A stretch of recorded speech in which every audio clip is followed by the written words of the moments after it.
Hi, chat. Good evening. It is, I almost said Friday night. That's a little awkward. It's Thursday night, and it's time for the Thursday show. I mean, really? Oof. Oof, chat. Let me see here. Is this? There we go. Why is it? Well, whatever. We'll make it work. Anyways, welcome to the show, chat. Welcome. We got a lot to talk about. Suffering all around tonight, chat, but not for us. Not for us. Today we are ascendant and victorious. That said, though, we have some cope.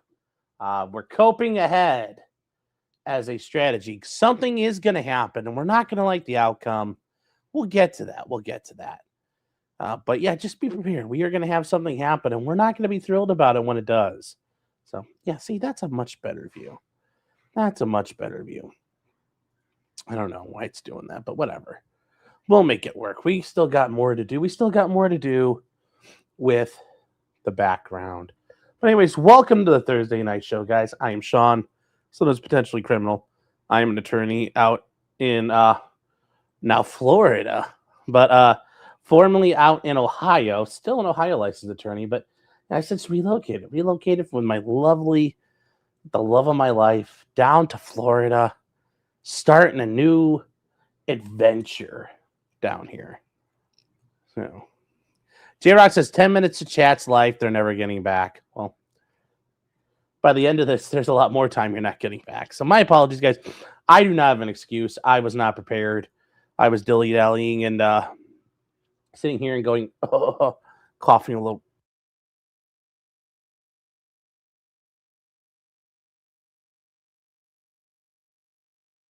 Can't even joke about coughing, but I coughed a little bit, so.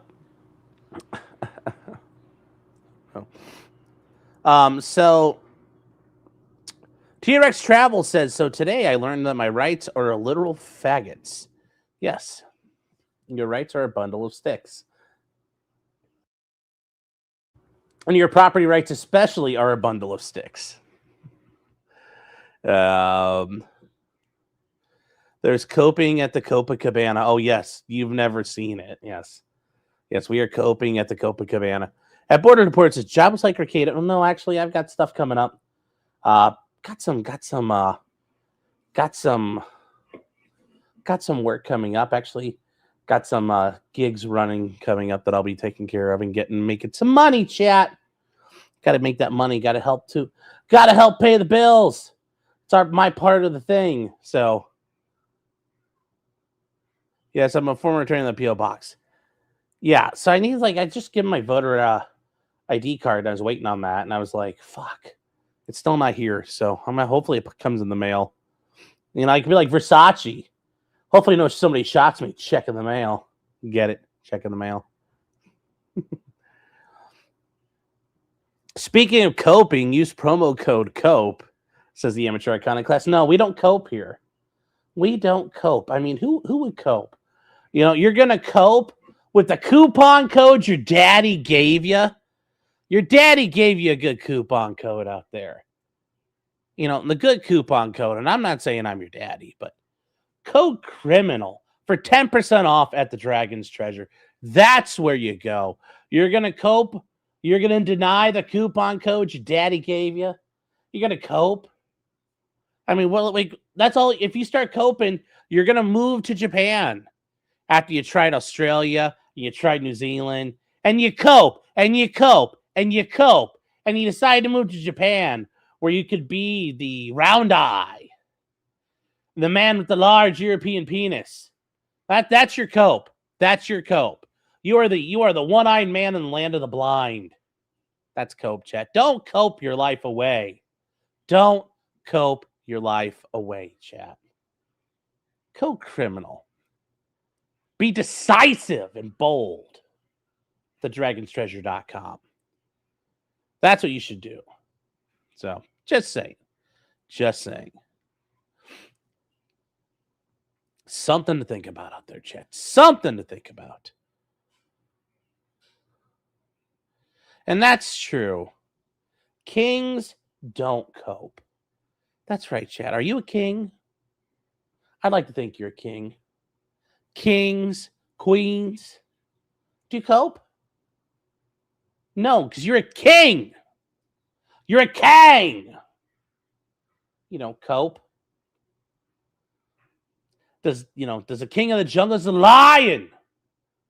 Does he cope? No, he tears the shit out of everybody. He don't cope. Nobody voluntarily copes. Nobody happily copes. They don't. So, I'm a freelancer now. Yes. Yes. You can help pay the bills by starting the stream on time. Well, that is a theory. Seller says a car insurance card works at the PO box. We only have one car down here. We sold the other car up north because like moving everything at once was going to be a disaster. So we sold that one. Sold to a friend and they're driving it. Yeah, I got the gig in Stuttering John's case. That's not happening. So, 24-hour stream? No, not yet. Japan is pretty awesome if you get paid in dollars. Yeah, I could see that.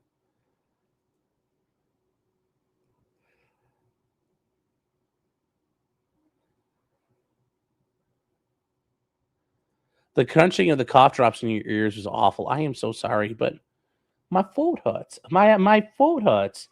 I got a little cough. It's getting better and better, though. We might be out of the woods by tomorrow. So, James Reed says chipping in for Ryan's first helicopter flying lesson. Yes, chat. We are getting there with our friend Ryan Mullally. We are getting there, chat. Potentially walking. Ooh, somebody got that joke. JDK Buck. He got that reference. He's like, I hear you. I see you. I see you out there. Oh, Knots and now says remember, thank you. Jesus Lady says, why you got time? Well, I can't go to court from like 1,000 miles away. It's a little hard to do. And all-wheel drive Cybertruck's like $55K. God, I thought it'd be a lot more. I thought those were like $100K. Are you going to study for the Florida bar? Yes, we're going to start doing that. But I mean, generally speaking, you start doing bar review and bar prep. Like even if you pay for a course, it's like about 60 to 90 days out. So we've got a couple of months of like just time. So yeah, but we're going to start.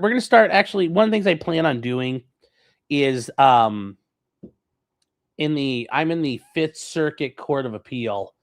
It's actually where Steve Gosney used to do all his work. And what I'm going to do is probably start like every once in a while reading through some opinions and just kind of like, I need to understand Florida law. And, I could start reading through books. That's kind of boring. Like we can read opinions. Like how does criminal stuff work here? I think it's kind of important to know. Chat. So we're going to do that. Not to announce this being gray was fun, but I'm 35 now. Time for a wife and kids. That's right, chat. Settle down. Become a green. Get your life in order. Zoom court works for any distance. Yeah, but it's hard to really, clients to be like, hey, man, I'm 1,000 miles away. And no, you come into my office won't actually mean anything. Like people like you being able to be there. It's hard to land clients when you're not in town. So. Let's see here. Yes, it's so hot. It's hot. He's just sitting there, lying his mane out to here. So, yeah, you guys are going to help me study. Yeah, we will. It's going to be fun. Why not follow Florida court case live? I got to figure out what I'm going to do with some of that stuff here, chat, but we'll figure it out. I'd spend a day or two observing trials in my local courthouses if I moved, just to get the feel. I will be doing that at some point. I actually talked to Steve Gosney about all this stuff, and he kind of gave me some tips. He's like, hey, if you do that, go to this judge, go to that judge. I've looked ahead at their schedules. we got a lot planned out. But yes, I do need to go. I mean, it's not too different, I assume. But yeah, you need to know every little bit of custom. How do people do it down here? What do they say down here? I mean, I've mentioned it before. When I was in Toledo specifically, when I was first starting out, I was sitting there during the cattle call, and these attorneys showed up, and they're standing there reading off their laptops, and they're saying things in a very different way than we all said there, and it was very immediately they got clocked as like they're from out of town, and yes, they were from Cleveland, but what you say in Cleveland versus what you said in Toledo, I mean, you say the same things, you just say it differently, and yeah. You should try to say you should know the room you're in. Is Courtney Clenny a Florida case? Yes. Yes. But we're going to cover that one, stream it live, because otherwise I have to drive down to Miami. And, I don't know, being there doesn't do much. But, yes, we are going to cover Courtney Clenny.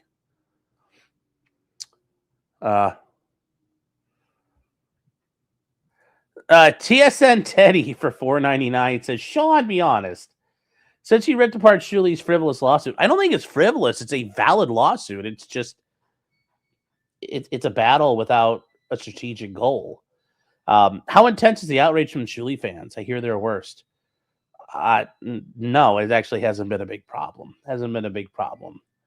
No, it's just the Nick Ball lickers are just still whining. Some of them out there are still whining. So that's all it is. That's all it's been.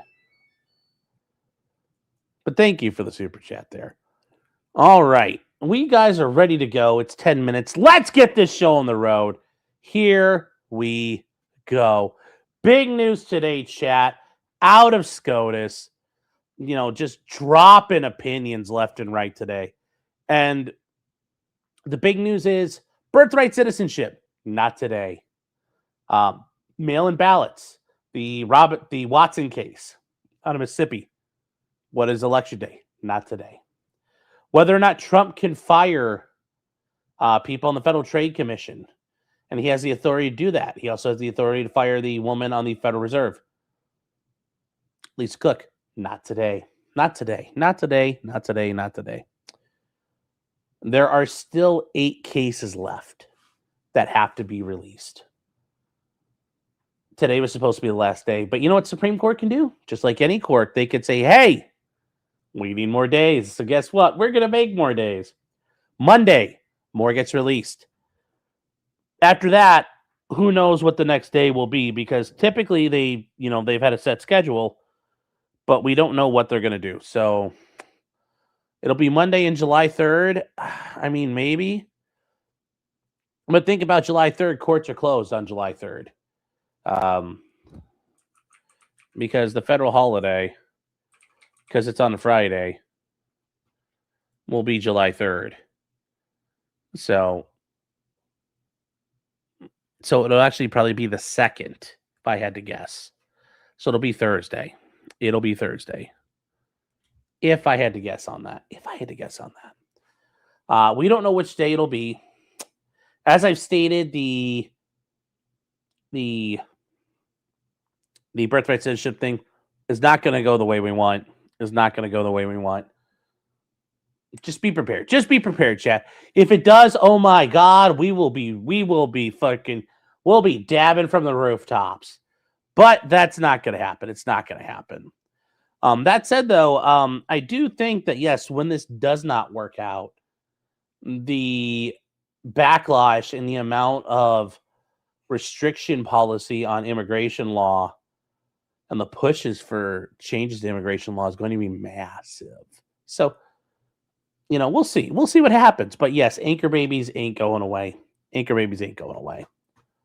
Yeah, would I do a 24-hour stream where I'm wrong? I mean, no, but I do a whole stream about I was wrong, and I'll be happy to do that one. It's not going to happen, though.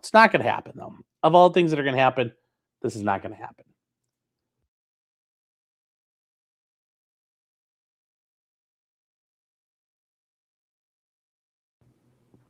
That is not going to happen. I wish it would. But from here, we have other cases that did get mentioned, and there were some good ones. Chat. The first one is Wolford versus Lopez. This is the case in Hawaii. This concerned the rule in Hawaii that private property owners had to affirmatively invite you on, otherwise you were restricted from entering the property under state law. This was the vampire rule that you could only enter property if you were ever invited. Supreme Court said, no, we're not doing that. And, using a Bruin analysis, this fails. And the state of Hawaii ended up having to admit, yeah, the only laws that could justify this were laws where black people were prohibited from owning guns or going about armed. And you know what? Sorry, we're not allowing that. So using the Bruin framework, this is not a starter, and it fell apart. So Hawaii's law prohibiting licensed carry permit holders from carrying handguns on private property open to the public. So like a store or a hardware store or McDonald's, whatever it is, private property open to the public without express authorization from that property owner violates the Second and 14th Amendments. And they just bitch slapped them. And it's funny because they pointed out this is the case where we got the aloha spirit, that the Second Amendment is a contradiction to the aloha spirit from those spam eaters. And Clarence and Thomas and Samuel Alito go, no, the aloha spirit must submit to the Second Amendment, which is base. So a big win for gun owners. This guts things in Hawaii. This guts a lot of things in Florida, because Florida tried to do something a little similar. California has tried to do something a little similar. But now that, yes, this is one of those things where now only if we could start doing assault weapons bans or something like that, that'll be the next big step. But for now, that hasn't happened. But that is the goal. That is the goal, chat. We're hoping we could do that. And at some point, maybe we will. Maybe we will. I just can't promise you that.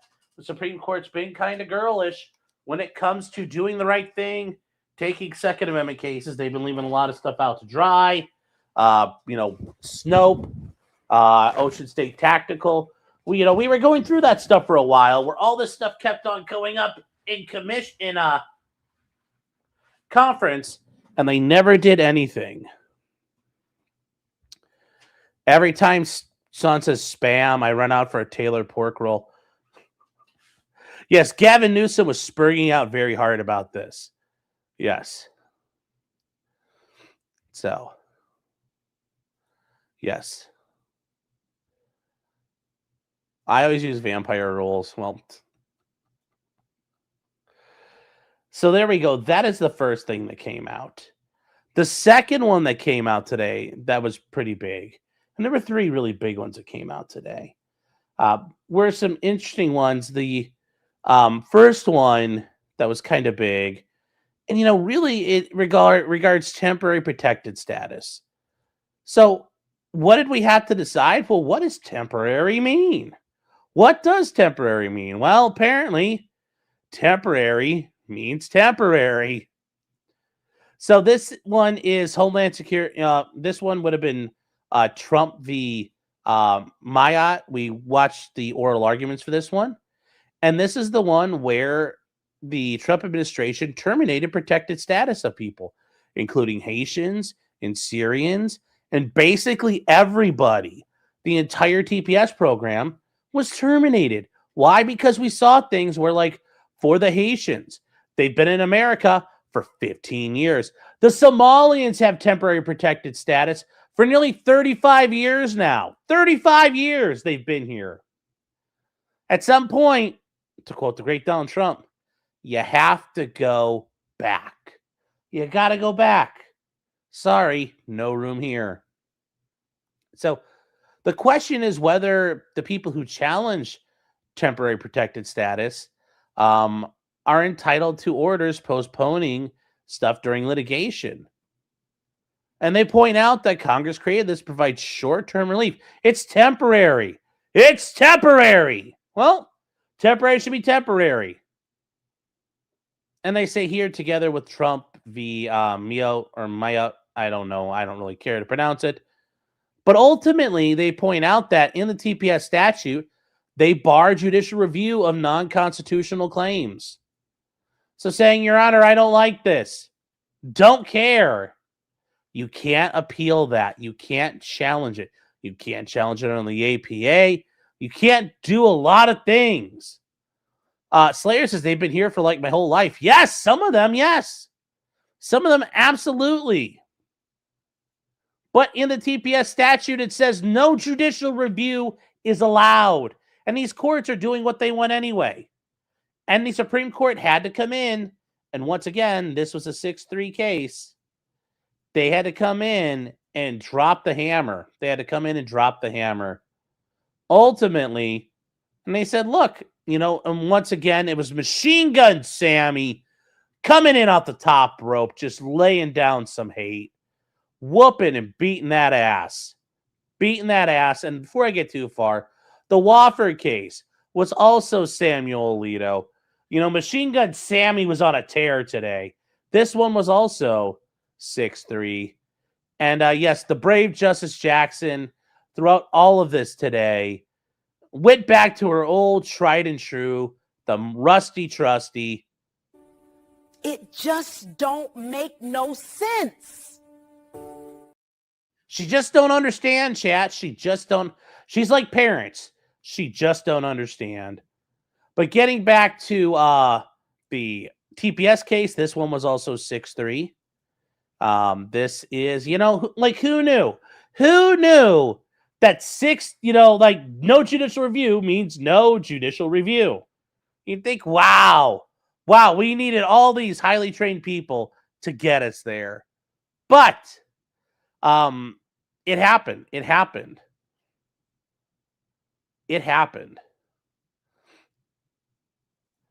Subject Enigma says, holy crap, so some people were coming here from Somalia while USSR was around. Damn. Yes. And Ilhan Omar's parents were people fleeing the collapsing regime. Her parents were part of the evil regime that was running Somalia as it collapsed, and they escaped because they didn't want to get killed for what they did. So Ilhan Omar's family is full of evil people, and that's why she escaped and came here. But yes, that is the short and the sweet of it. We went over this earlier. We went over that earlier today. And then the other one that happened today, chat, that was really huge, really freaking huge, was this one. This was Trump v. Al Ortolato, which is actually the name of an organization where they go, I think. But yes, this one regarded the practice of the Border Patrol to engage in what's called metering and allowing them to say, hey, you're applying for asylum, come back another day, we're full. And the idea is, what does arrive in the United States mean? Well, they had to discuss that. They had to discuss that again. Does arrive in the United States mean you're in the United States, or does it mean, oh, you're kind of close? Well, what? Well, it arrives in the United States. What does that mean? Well, the question is, when an alien seeks to enter the United States, have they arrived? When the alien is standing at the border, very much, like standing on the edge of the crater. Yes, no, or only when you cross the border and enter the country. Like, really, do we have to fucking discuss this? We had to waste time in the Supreme Court on this because of these douchebag judges and all of these corrupt NGOs manipulating the system.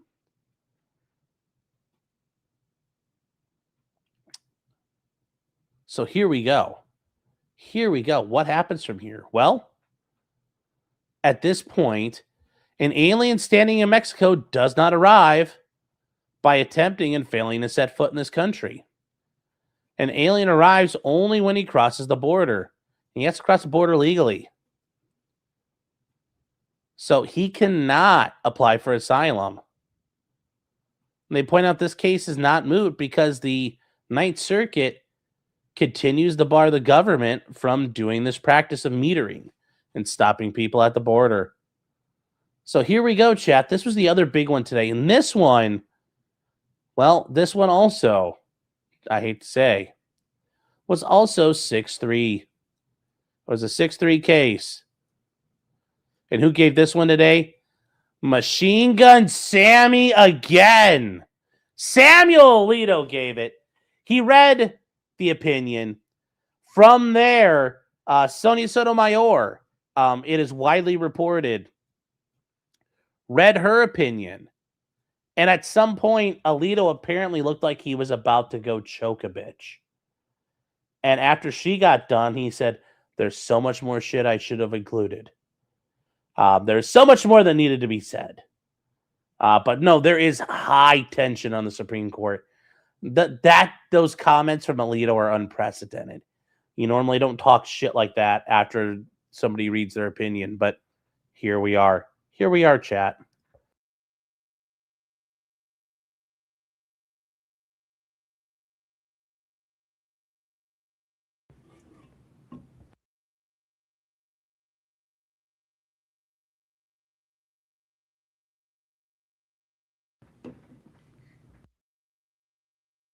So there we are. Those are the big ones. Those are the big ones that came out today. They're huge. They are huge. I'm not saying they're not. But in the grand scheme of things, we've got bigger fish to fry, chat. We have so much bigger fish to fry, and we'll see what happens with those. We'll see what happens. The NGOs have always been a problem. Yes, they have. Yes, they have. They have. Rhodey says there's always a quote. Always. Yes, there is always a quote. That means they're letting Clarence write the birthright one. No, they're not. I mean, he's writing the dissent. He is not.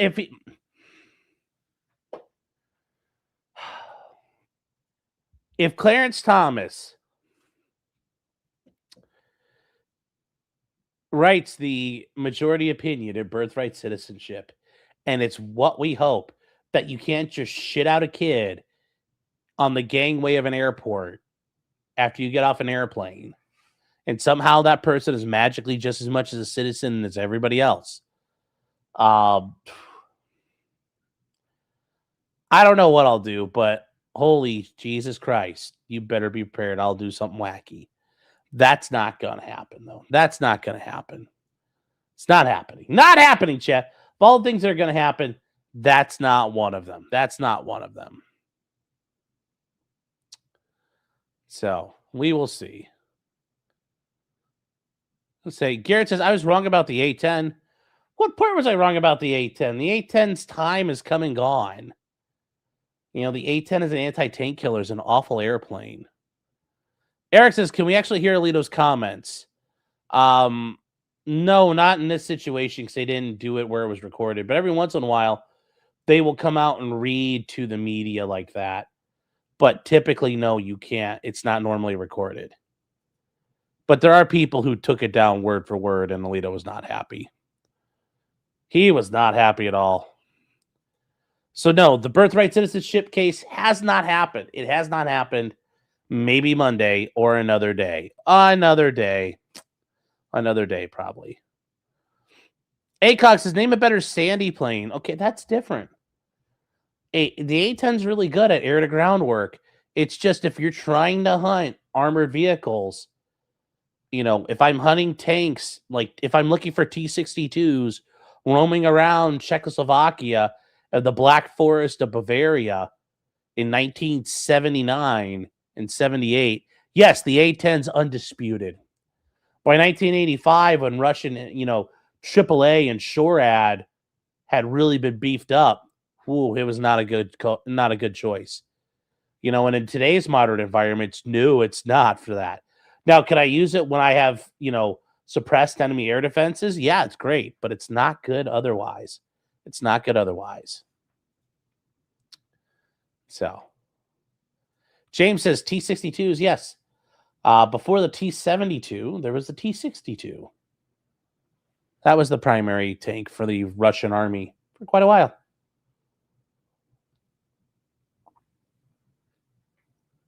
So, let's keep going, chat. Let's keep going. The final Supreme Court case that I wanted to touch on was a rather interesting one. And this is the case of Pung versus Isabella County. And this one deals with property taxes. Now, you can say what property taxes are. I mean, basically, you're paying rent to the government. If you don't pay rent, the government comes and takes your property. You know, you might say, well, that just sounds like I'm paying the government rent, even if I own the land. Yeah. Yes. But here's what happened in Pung. And ultimately, just the quick holding of this chat, just so you guys understand. This was a 9-0 thing here. The proper baseline for measuring whether or not something violates the Constitution in terms of a takings to satisfy stuff here and just compensation. Following, the proper baseline is the auction sale price, not the property's hypothetical fair value, at least when the sale is fairly conducted in light of the country's history of tax sales.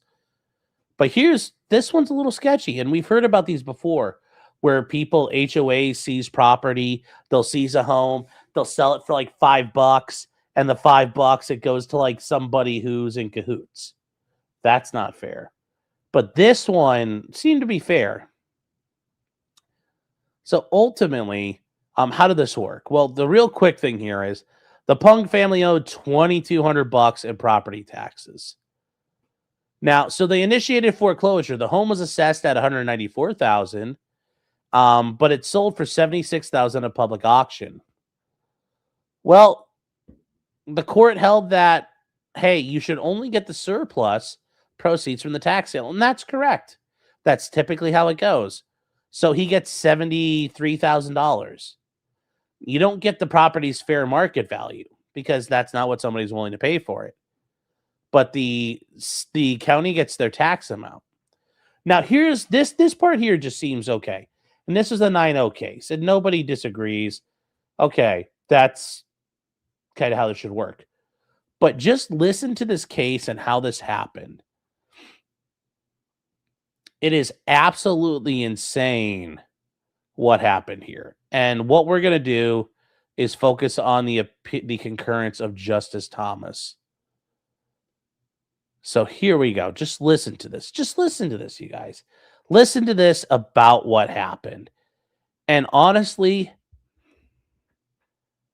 the fact that nobody in the Isabella County governmental organization and structures house ever got burned down or these people ever got shot on the front steps of their house is pretty wild to me. It's pretty wild to me. And I think that just tells you that the Pung family, they're very calm people. So here we go. Here we go. This is the story. So in 1991, Scott Pung bought a 3-bedroom house for his family. They say, ultimately he purchased the property for $125,000. It was their primary residence. And yes, Michigan and many states impose lower property taxes on primary residents than it does on second homes. I mean, that's true everywhere, really. I don't see anywhere it doesn't. Therefore, the Pungs applied for and received exemptions from the higher tax rates. The home remained the primary residence until Scott Pung dying in 2004. But his wife, Donna Marie, continued to reside there.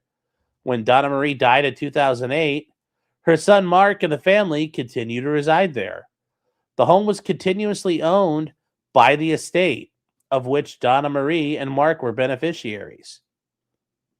Then there's nothing wrong with that. So they continue to be exempt from the additional property taxes because somebody was there, yeah. And they paid every tax bill in full. You're like, okay, what's the problem? Well, here's what happened. In 2010, after the home had been the primary residence for 20 years, the tax assessor decided the Pungs were subject to additional property taxes for second homes. She denied the exemption for 2007 through 2011. The assessor, notice this is Clarence Thomas saying, the assessor incorrectly believed that the Pungs were required by state law to file an updated affidavit establishing the home was their primary residence, which they had not done, so she taxed them as if the home were their second home. The Pungs challenged the decision. And here's where it gets fucked, guys. A Michigan tax court and tax review held the Pungs did not owe additional property taxes. Instead, the tax tribunal confirmed the Pungs were liable for the ordinary tax rate they had already paid. This ordeal cost the Pungs considerable resources, but they at least believed their troubles were over. The tax assessor, however, chose not to respect the court's decision. I don't care what he says, she said of the judge. Although nothing had changed after the decision, the tax assessor purported to tax the Pungs what would eventually amount to $2,200 for those same additional second home taxes relating to property penalties and interest. Just think about this right now. I'm just saying, chat. I'm just saying, man, there are a lot of places in America where this tax assessor would wake up with their house burning down around them. And you know what I would say? Based.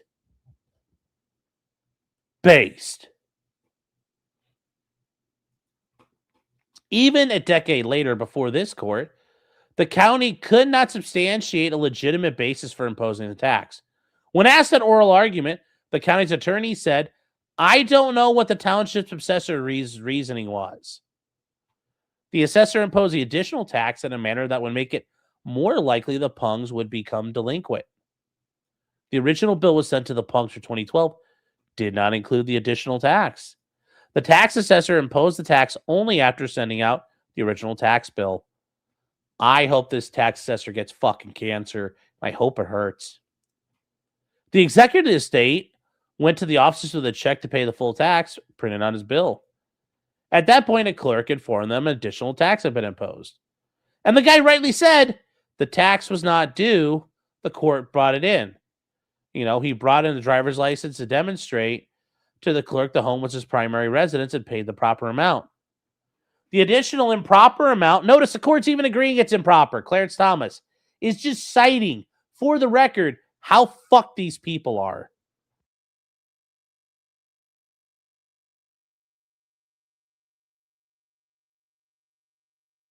The additional unpaid amount is the only unpaid tax in the family's history.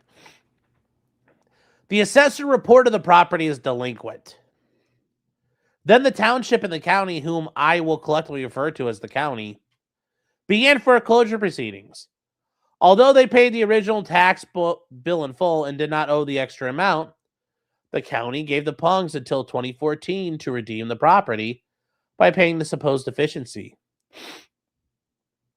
The county stated that it had mailed the notice of its intent to foreclose multiple times, but the Pungs stated they did not receive the notices until after the deadline. Yeah, it totally sounds like they were fucking around at this point. Tax collector needs to lose their job. That tax collector should look over their fucking shoulder every day. Oh, Marlene. Oh, we got a name here. A lady named Patricia DePriest. Oh, well, Patty. Honey. Man.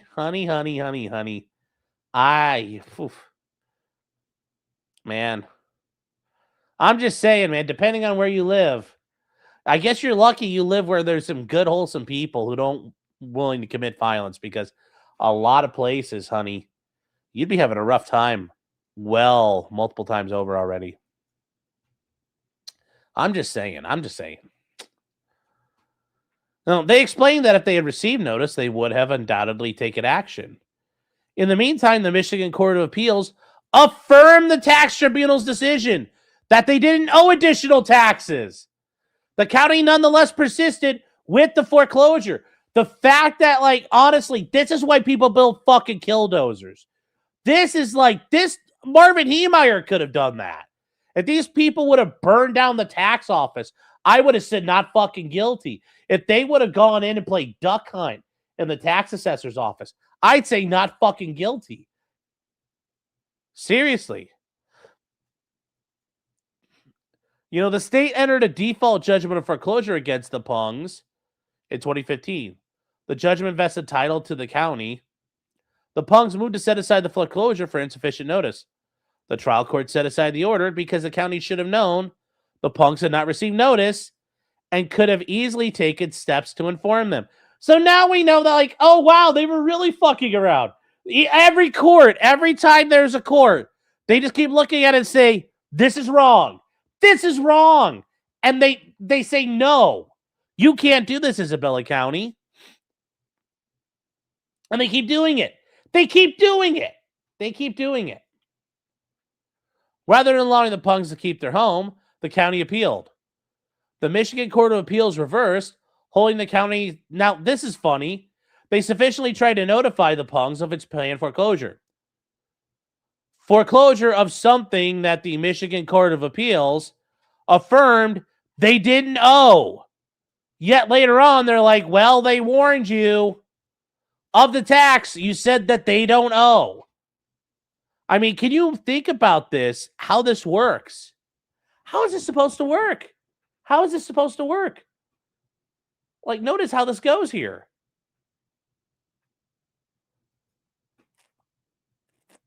So in June 2018, they permanently lost title of the home they had for 27 years. The sole basis was the additional property tax that was not in their tax bill and not authorized by law. Think about that, chat. They lost it on something that was not authorized by law in a legal tax. The county, having foreclosed on the home, sold it. The county determined the fair market value of the property and the basis that formed the basis was $194,000. But when the county sold it, it only sold for $76,000, under 40% its fair market value. Less than 18 months after the auction, the new owners sold the property in the open market for $195,000. Isn't that fucking sketchy? Isn't that sketchy? Man, this is how people die. Honestly, if people have been shot over this, I would say based. Based. Seriously. So they said, and it says initially the county kept all the sale proceeds. The county kept all the fucking money. Honestly, once again, chat, I'm not going to lie, man. The people of Isabella County, the fact they didn't go burn down any offices or go tar and feather people or beat fucking government officials with axe handles. I mean, I'm just saying, if they had, I wouldn't have, yeah. This is why machine guns are illegal, yeah. Yep.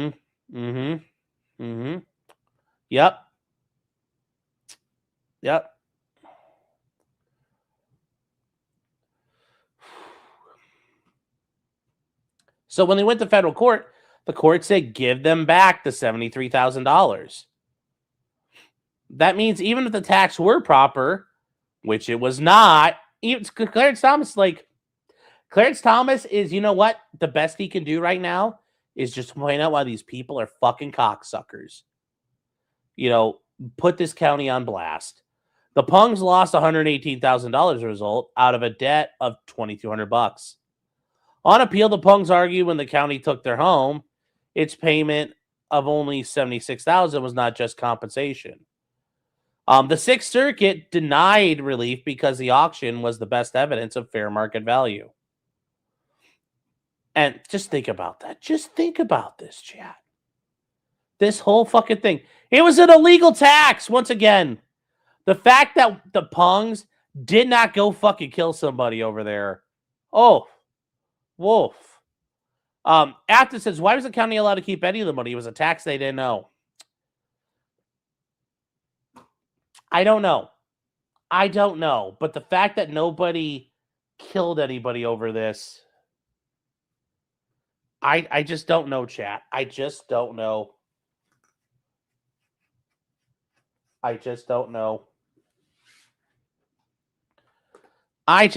chat.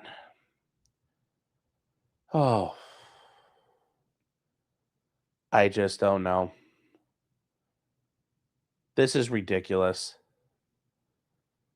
There's so many ways to sandbag an auction, yeah. Yep, it is. So many ways to sandbag an option. Make defenestrations happen again. Well, this is out in Isabel, like, it's not a very well built up area, so throwing people out of a window isn't going to do anything. Hanging people from a lamppost, Mussolini style, and murdering them, I mean, that's one way to handle it. So, this is why I own a cannon. It's like, yeah, well, yeah, simple. They had hope. I agree. So, not gonna lie though, if I was at the tax assessor's office, I'd be looking under my car every morning. I'd be terrified. I'd be terrified there was something added to my car overnight every day for the rest of my life. I would be. I would be fucking terrified. And I would be ashamed. I would be ashamed. Sweet Tooth says, can they get a civil attorney to sue for damages? No, it's all done. Done and dusted. It's over. It's over. They lost. That's really it. We're done now. So, JLR says, what if the Pungs had sold the home themselves? Too late at that point. It was too late at that point. So, yep, they get the Youngstown tune-up or the Cleveland tune-up. Evan says overpasses. Lampposts don't have enough strength. Yeah, you can hang them from an overpass too. You could toss them out a window in a grain elevator. They'd feel that. Yeah, and there might be a grain elevator in Isabella County. But holy shit, man. Holy shit. That is awful. It's an awful fucking verdict. But that's one of the verdicts. And Supreme Court's like, our hands are tied. But Clarence Thomas put that all on blast. I will say I love Clarence Thomas for that. Here's how unconstitutional this was. And we're going to put all these people on blast. If I was Clarence Thomas, I would have put the person's name in there, the tax assessor. I mean, I can't imagine. What is that tax assessor's problem?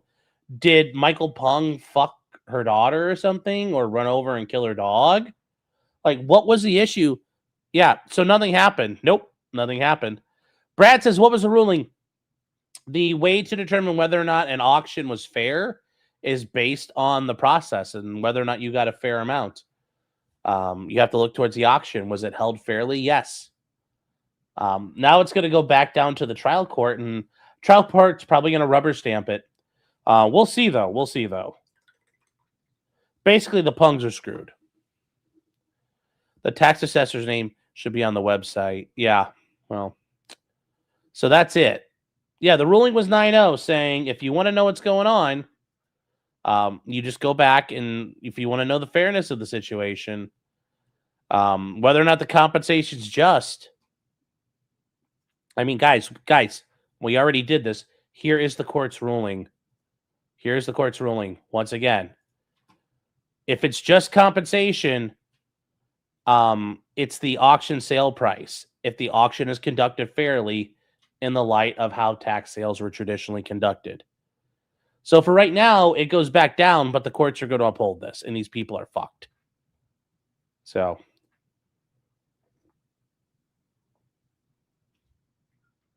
yeah. Did Thomas write that opinion in his gifted RV? No, I don't know. Maybe he did. If it did, I hope he did, so you see more and more and more. So there you go. There you go, chat. Once again, if you wanna be involved in something, there you go. There you go. All right, guys. Now moving on from there.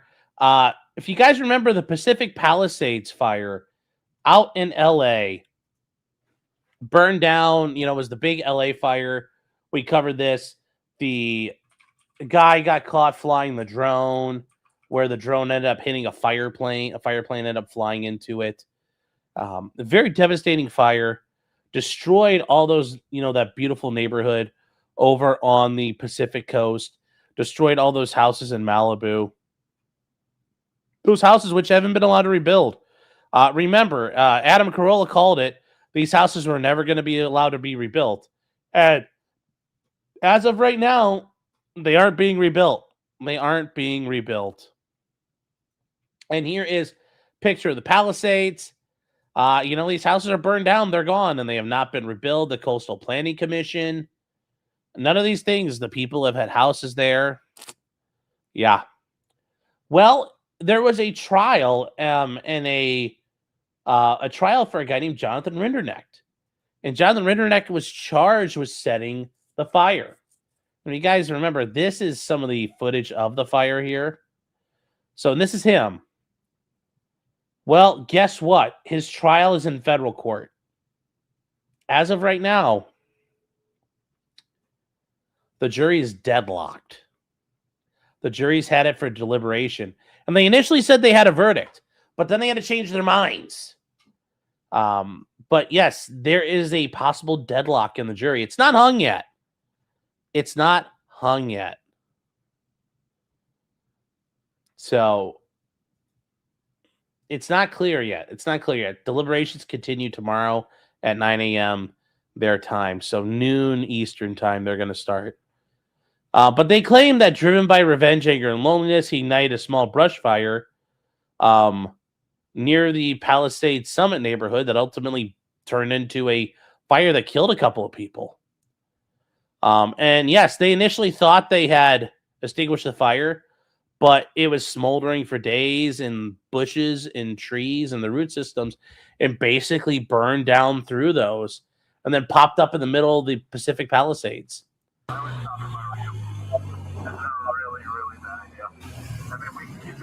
And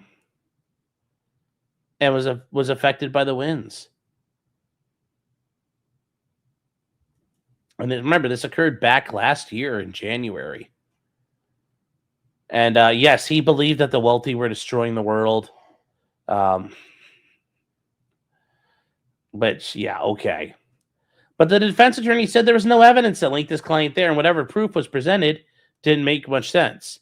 And yeah, there's apparently some issues with the evidence they have for this guy. So, there's some question about whether or not he did it. But he faces up to 45 years in prison if he's found guilty. And yeah, we'll see what happens there.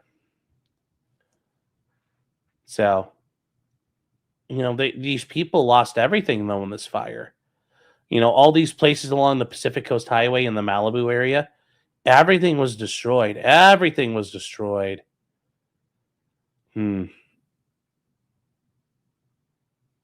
Yeah, the city needs someone to blame. I could see that. But yes, it's all part of the California policies allowing a guy to make a fire that could get out of control. But anyways, he said he was around there in the area. He denied setting a fire around New Year's. He said he may have smoked some cigarettes. He doesn't remember how he smoked, though, or how he lit cigarettes, which is like, okay, that's a bit of an issue. Like, what brand do you smoke? Well, I don't know. How do you like cigarettes? I don't remember. They also use witness statements, and they believe that they can claim he said it maliciously.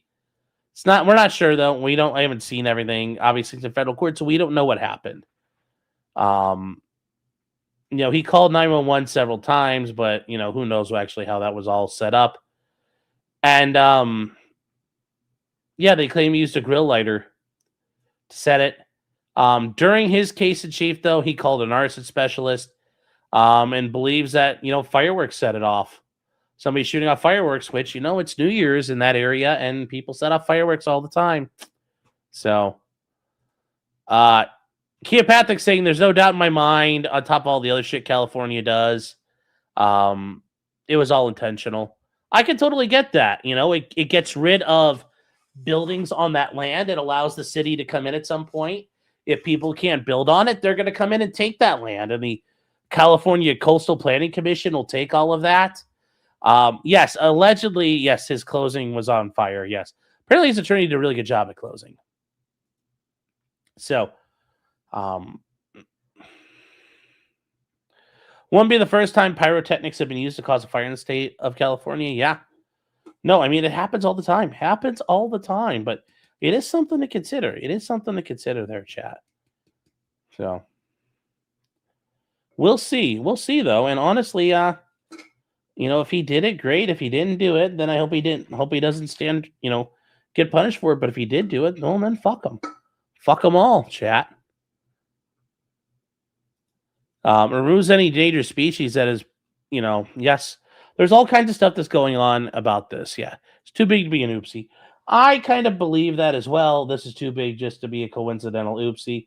But hey, guys, we are dealing with what we're dealing with. So, such is life. If the match wasn't lit, you must have quit. That would be funny. Propaganda says they're never going to let them rebuild. They're just going to built. No, they're not building anything there. They're going to leave it and turn it wild. It's not going to be even for Section 8. They're going to just let that go back to the nature.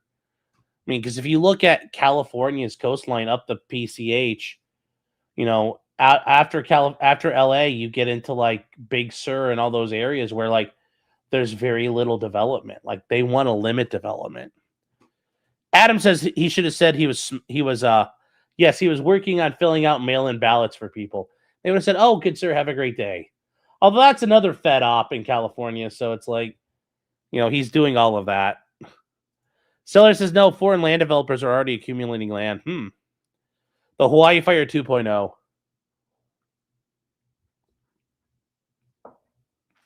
Could be.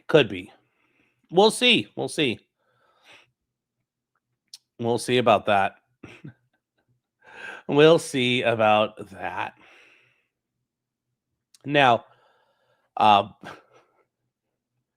guys, we have a couple of big things here, but I did think that was important to kind of get to that. We got a couple other stories to get to before we get to our final big story here about the Antifa cell getting their boots nuked off in court at their sentencings.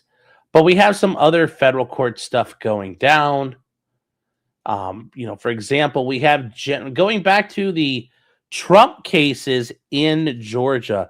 Yes, remember the Trump RICO case in Georgia, the one that ended up getting tossed because the prosecution of the esteemed Fani Willis paying her boyfriend, her boy toy, millions of dollars to run the investigation on it without any oversight and allowing her to go on vacations with him with the money she was paying him. And you might say, wait, Sean, that sounds like a kickback. And, you know, in most places you would call it a kickback. In Atlanta, though, in the ATL and Hotlanta, that's just business as usual, apparently. So what happened there? Well, the cases ended up getting thrown out. Before those cases got dismissed, quite a few people entered pleas on the case. And those people entering pleas were the attorneys involved. John Eastman, Kenneth Chesbrough, Sidney Powell, and then Jenna Ellis. Now, remember, these guys entered pleas, and while I think they were little snakes for taking the knee, because remember, chat, nobody talks, everyone walks. And look what happened. Donnie Trump, he kept the 10 toes down. He walked. Everybody else in that case who didn't open their mouths, you know what happened? They walked. You know, they just, you know, they, as Jay-Z said, man, they beat them charges like Rocky. But Jenna Ellis and them, they all went ahead and they tapped out. They tapped out. But I will say in the meantime, they got some smoking hot deals, which I remember at the time arguing with people, and they never were able to combat the proof in this. You know, for alleging that these people undermined democracy and were ruining the ability of Georgian citizens to, you know, vote for president and interfering with democracy in one of the most dangerous threats to democracy ever. These people were all given probation and basically pre-trial or post-conviction diversion, meaning that if they completed the terms and conditions of probation, their case would get dismissed, and then their record would get expunged. Which, you know, if you're trying to convince me these people were the most evil people in the world, why would you cut them such a deal? You only cut deals like that when you know your case sucks. Well, for Jenna Ellis, some stuff has happened. You know, she came out this past week, and the court is ordered early termination of her probation. So as you can see, the court grants termination along with the first offender program. So with the consent of the state, meaning the Fulton County District Attorney's Office, and the Scandalakis, who's the head of the prosecutor oversight group supported it. And Judge Scott McAfee signed off on it. So they went through all of this. They went through all this to get these convictions. And then these people get to walk anyway. Fucking har. They still won. You know, what, like, as I stated before, though, if these people were that evil, you would never make a deal with them like that. You should never have made a deal. But you did, because you had no case. But here we go. Here we go. And they're done. And she walks away like it never even happened. Like it never even happened. So, yes, all they had to do is wait 2 more weeks. They did. They should have waited, but they didn't. But that said, though, Jenna Ellis is still a fucking turncoat. Fucking cheese-eating rat. Never fucking sell out. Don't ever sell out, chat. Now, that said, though, if you come to me and I'm your attorney, I'm definitely going to tell you to fucking sell out. Because I'll get you a deal like that. You're going to fucking take that deal, or I'm going to fucking punch you in the face. So, yes, it was a failed political prosecution. It did get Fannie reelected. It did get her reelected. Jenna's deal made it disappear after anyway. Yeah, it did, but still. Kaz is saying Lamau. What? Okay, like, don't do it. But if I'm your attorney and I secure this deal for you, you're taking the motherfucking deal. You're taking that fucking deal. If I had to burn fucking political capital and favors to get you a deal like that, or you could just walk. Yeah. You're definitely taking that fucking deal. You're definitely taking that deal. Oh, well. From here, though, yeah, speaking of people who are in trouble, the bravest judge in Milwaukee County, Hannah Dugan, after she lost her ability to get a new trial, after she lost that motion, her sentencing is coming up. Her sentencing has been set. Her sentencing has been set for July 8th at 11:15 in the morning. And you're just like, uh-oh. Uh-oh. Now, is she facing? She's facing up to, 5 years in prison. She has no record.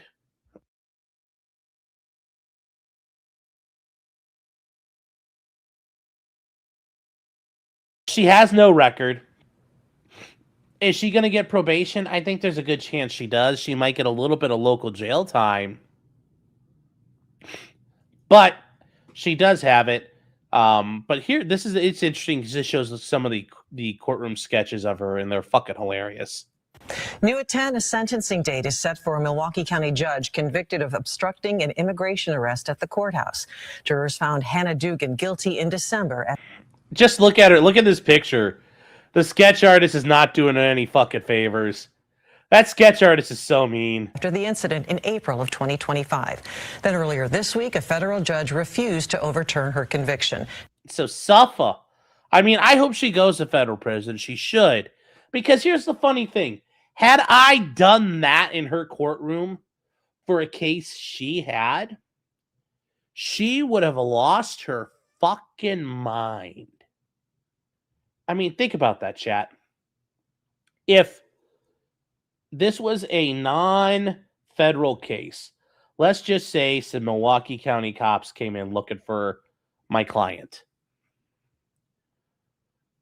And it was for a criminal case, and it was in her courtroom. And I snuck a guy out the back door like that. Oh, man. And it wasn't involving an illegal. I guarantee you she would have reported me to the disciplinary council for the Wisconsin bar. She probably would have held me in contempt and sanctioned me herself. So the idea that this is unfair or anything like that, if this had been her authority getting flaunted, Lord child, there would not, your suffering would be legendary even in hell. There's a reason why attorneys don't do this. Now, there are times where, word has gotten out that, hey, so-and-so, the cops are looking for so-and-so. And you might escort them around in a way, like take these elevators or take these set of stairs down and out the front doors. And, it's not the commonly, like, intercepted way. There might be things like that you do. Or, like you might just say, hey, man, I heard there's a warrant out for you. I'll see you at court tomorrow. And, they're like, well, what does that mean? I'm like, you take that information as you will. You should still appear in court. And then if they don't appear, you work on getting the warrant quashed or something like that. I mean, there's all kinds of things you do. But this idea of, like, actually, like, sneaking them around out a back door like that and doing all of this, man, whoa. Can't do that. Can't do that. Adam says, you're not in the club. Here's my point, though. If it had been anybody doing that in her courtroom, flaunting her authority, she probably would have lost her shit. Lost her shit on that at all. So the idea that, she thought she could do this is mind-numbing. Keep the judge happy by making a fat campaign contribution. No, Danny, she's going to need commissary. She's resigned. She quit being a judge now. So there's a problem there. A bug says, lawyers required to represent the best interest of their client, not the state. Yeah, but you have to be careful. You can't break the law to represent your client. If you're doing that, you're doing it wrong. That's not an excuse. She's not an appointee. She was an elected judge. She was a state trial court judge. She was not a federal judge. So, is that a selfie ring light in the back? Yes. Well, that's actually 2.0 is using them. That's actually 2.0's leftover one, because when she would do the beating on stream, it was a nice light that shines down. And in fact, I have a ring light that's on right now. It's in. Once I get the rest of this cleaned up here, hopefully this weekend, we'll do a studio tour here. For you locals, you'll also get the old studio tour, the last one there. And we got some Brody and Clyde and a little bit of Laney content, but we got Brody and Clyde content coming up on the members-only stuff for you guys. But I'll show you guys how my lighting's set up now, because it's very much like the old one. It's a little, you would say, oh, wow, what do you do? I'm like, nope, it's pretty ghetto. Pretty ghetto, but it works. Hillary Clinton is above the law. Well, yes, that's true. It's for Clyde's TikToking, yes. Do you have a window you could peek out of and go, ooh, the weather is getting nasty during stream? I do, but it's like 6 feet away. It's not like right here. When I, at the house in Ohio, the studio in Ohio, literally, like, my arm, I wouldn't even fully extend my arm and I could touch the window and roll up the window. That's not here. That's not here. It's too far away. It's too Boku. It's too Boku. But yes, anyways, good luck to Judge Dugan. May her suffering become legendary in hell. Remember, chat, we're not all above the law. So, how far is the bathroom? The bathroom is actually probably like 15 feet away now. And I'll have to talk 2.0, because if I showed the studio and then show the bathroom, that shows a little bit of the house, and I'll have to talk 2.0, make sure she's okay with that. But it does take a little bit there. Some guy with cancer, how you doing, buddy? Hope you're doing well, man. He says, I'm not taking the deal because I'm not a bitch. Based. Hope you're doing well, man. Keep hanging in there. Keep hanging in there, man. Keep at it. Guys, so we'll also do, if you guys like the members or the call-in shows, we'll start trying to do that like a routine thing. I know it seems like you guys, if you know it's coming, you want to be there for it. So we'll start making those a little more normal. So, did you ever get the PO box set up?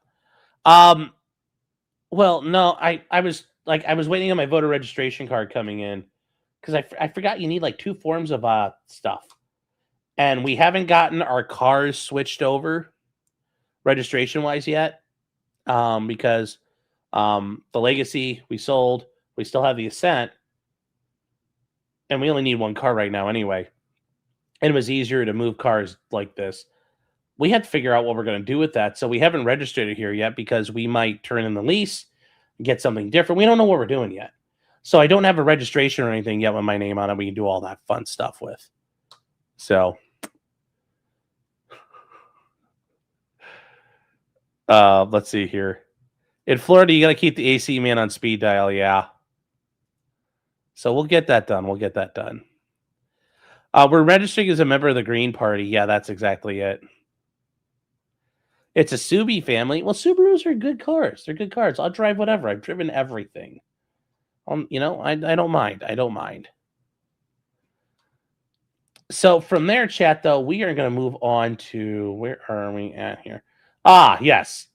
So this was really weird as far as the thing happened.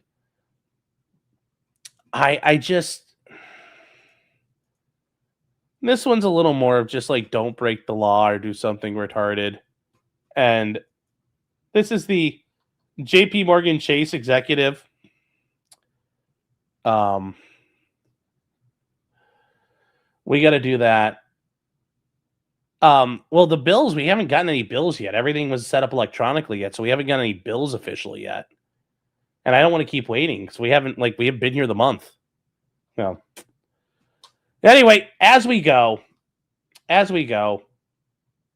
what do we have a problem here? Well, she went and stole a trash can during the New York Knicks celebration victories, winning the NBA Finals. She was caught on camera stealing a trash can. And you might say, oh, wow, like what kind of trash can? And when you think of trash cans, I'm sure you guys remember these if you're a kid of the 90s, these types of trash cans. I mean, I think you guys remember these. You can always get an electronic copy of the bill. Yeah, we're going to have to. We can do that. I'll try that. I didn't even think about that. But anyway, you know, you think like, oh, that's a Knicks trash can that this woman stole. Something kind of like this. You're like, okay, that looks kind of cool. No. She didn't steal that. She stole something even worse. She stole something, you know. What did she steal? Well, there's video of her stealing it.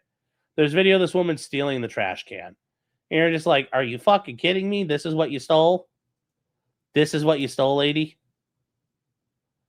I just don't know why you would steal it here, but this is her stealing the trash can. And you're just like, look at this thing. It's just orange and blue. And you can tell they just spray painted this on, the colors on. That's all. And it wasn't like an empty trash can. She's dumping out trash and it's like 90 degrees outside. Like, it's just fucking nasty. It's just absolutely nasty. And it doesn't even say like Knicks on the side or anything. Yeah.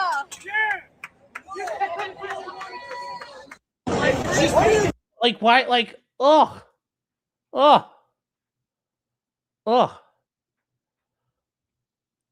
Yeah, Bella says, you know, homeless people jerked off, and probably. It's Naruto colors.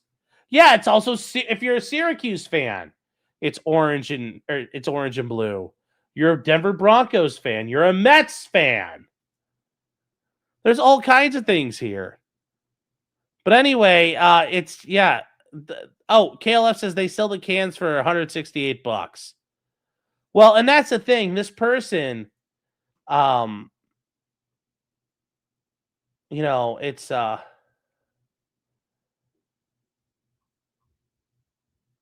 you know, how does this work? But anyway, this woman's named Angie Baez. She's 40.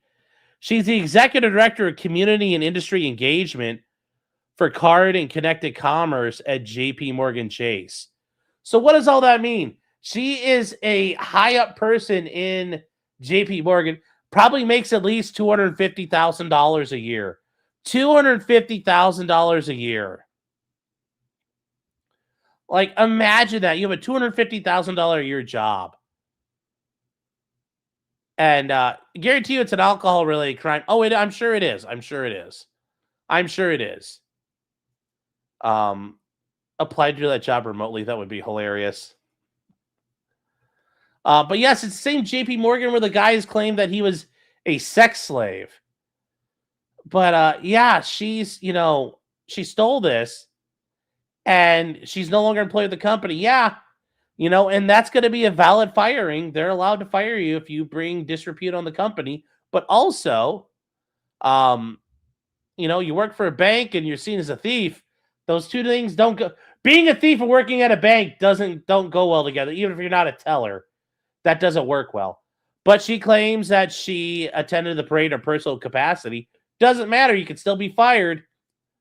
She learned about at-will employment. I'm sure she's already now joined a socialist collective, though, to appeal this and fight it.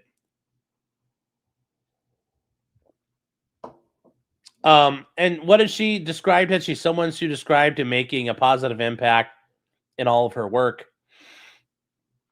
And a vibrant mosaic of Dominican heritage, Bronx roots, and a passion for storytelling, creativity, and culture. Well,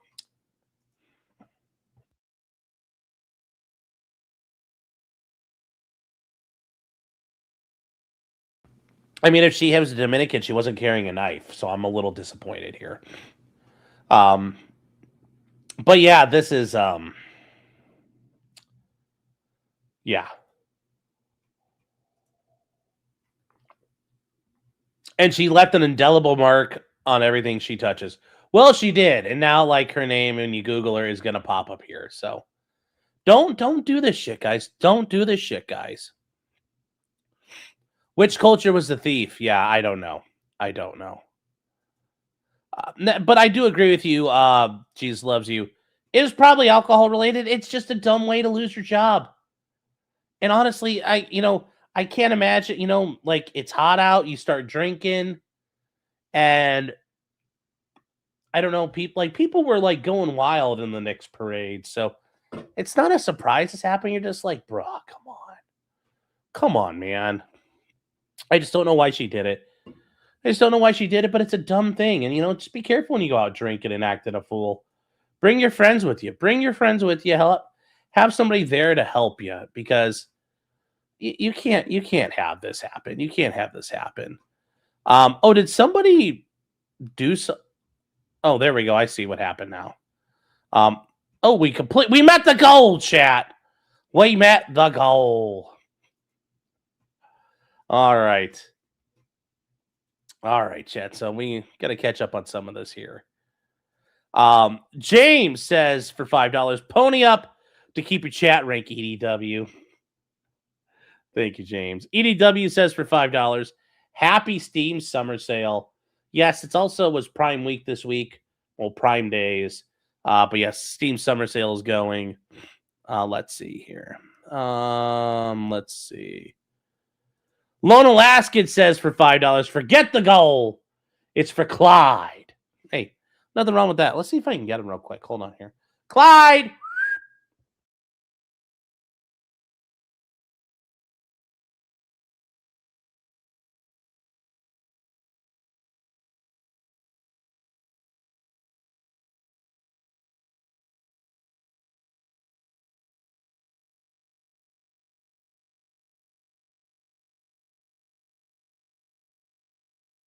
I have to holler through the house now, so I can't hear them. And 2.0, I can hear her. She's like, go on, go see him. And I think they're both just sitting there, like, looking up at her like, lady, we ain't fucking moving. So, not tonight. I don't know, chat. I don't know if it's going to happen. So, yeah. I hate Yankees. 3655 says, enjoy prison, Antifa children. Oh, yes, they will be. We'll get into them in a second. James 6656 for $5 says, need a base state and a base circuit to pass an assault weapons ban to force a circuit split and SCOTUS to do the right thing in corporation for life. Yeah, here's the problem though. Find a state willing like, oh, we'll take the hit for a couple of years. No. That's a shitty part. EDW Raptor for $5 just for the Battle Jug Fund because the bathroom is further away. The Battle Jug, I like that. That's a funny name. Just use a Home Depot bucket. EDW Raptor for $5 also says, so the U.S. is playing both Bosnia and Herzegovina. That's right, chat. We're taking on two countries at once. No, Bosnia and Herzegovina is one country. On July 1st in the World Cup. Am I the only one who thinks a 2-on-1 soccer match is a little unfair? Yeah. We're going to massacre them, chat. We're going to do the only thing they know in Bosnia and Herzegovina. It's their country's pastime. getting slaughtered. We're going to roll in like the Serbian army. That's what's going to happen. That would be so fucking hilarious if we had like just American soccer players of Serbian heritage playing and we just fucking massacred them. That would be funny. That would be funny. I appreciate a good irony. And Kitty XO says, "Oh my God, Sean, why are you so tan? You've been in Florida for 2 minutes." I know, I tan already. Though. And you can see, like, yeah, I tan. I tan pretty good. I have that swarthy Italian genes running through me. That Mediterranean genes. Yes. Objective Gestalt for $5. Thank you. Says, she's exactly what you'd expect from a former DEI director. Executive director of DEI to look like. Yeah, pretty much. Pretty much. Do I speak Cuban yet? No. It's the camera. No, not the camera. We're getting our Serb on, yes. 803 says, we playing as the Turks now. Seller says, we're losing to the Turk Roaches 2-1 at the half. Yeah, well, oh well. They got to have something to be proud of.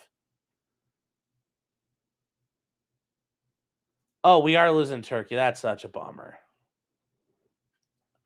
But I don't think, like, we're still advancing through the round, so it's not a big deal. You need beef jerky, just open the package and they'll be there. Yeah. Yeah, I could do that. Piss in the drain like all YouTubers do. I don't have a drain right here, so no. Stop Germaxing. Thank you, Purple Cow. How did I Germax? Am I checking? Am I checking my pulse? I need a treat bag to crinkle. Yeah, I know, but I cleaned up in here, so there's no crinkly stuff. It's funny though, because like we've been, just like stuff's getting delivered.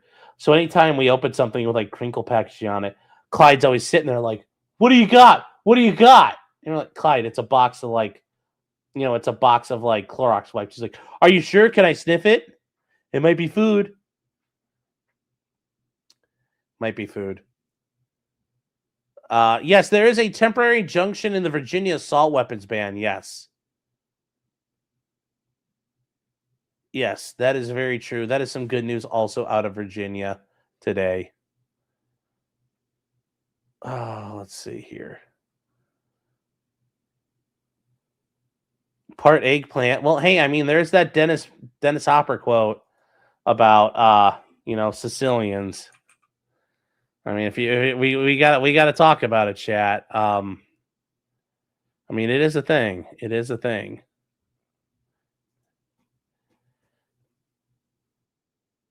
From the movie True Romance. Dennis Hopper, is telling the truth.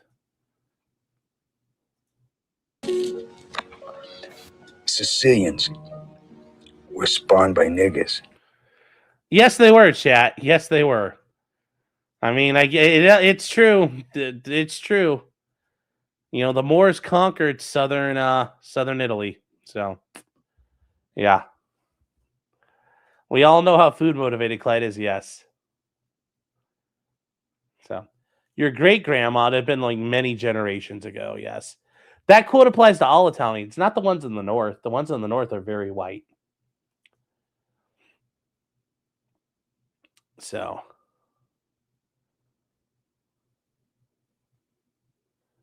That's what I mean. I thought the turkey game doesn't matter.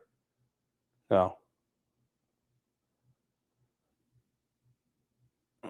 I'm not in the, yeah, there aren't really Cubans where I'm at. So, what are the oranges for? I don't know.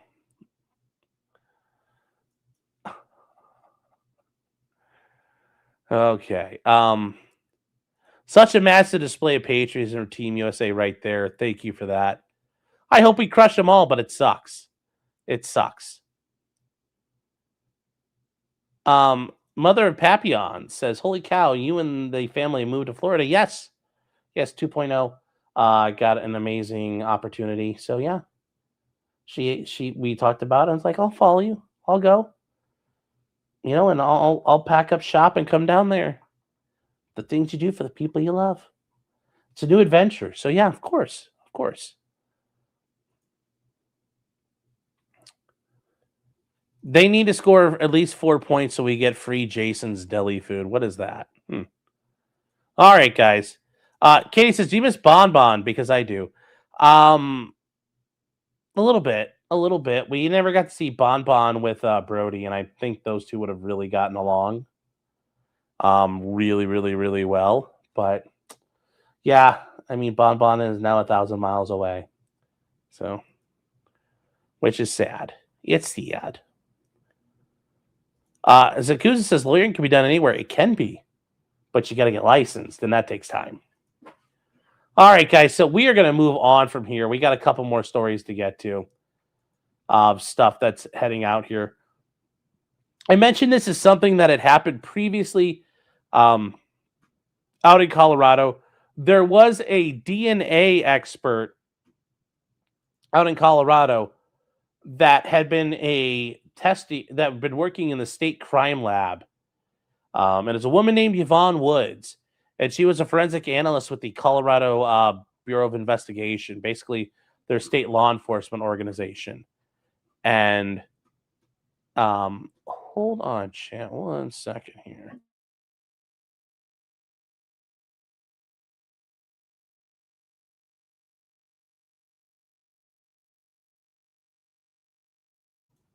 All right.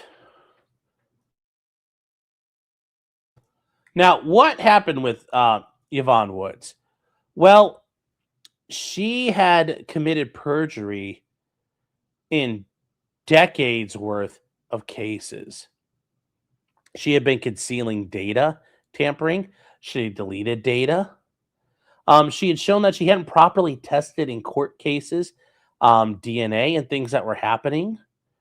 These were in all types of cases: homicides, rapes, robberies, all kinds of stuff. One murder conviction was overturned, and a guy got released from prison because of her. She did a lot of problems here. You know, people received lesser sentences under plea deals. She caused all kinds of problems. She caused all kinds of problems by lying. And this is now, like, the amount of state crime lab scandals that have gone on across this country in the past 20 years. Just dozens of states now have had these problems. Yeah, and that's the thing. It was always to the benefit of the state. Nobody ever noticed, like, hey, it always works out for us when she's involved. You know, isn't it weird? Isn't it weird how that works? Well, anyway, she has entered a plea. She's entering a plea here, guys. She's going to take a plea.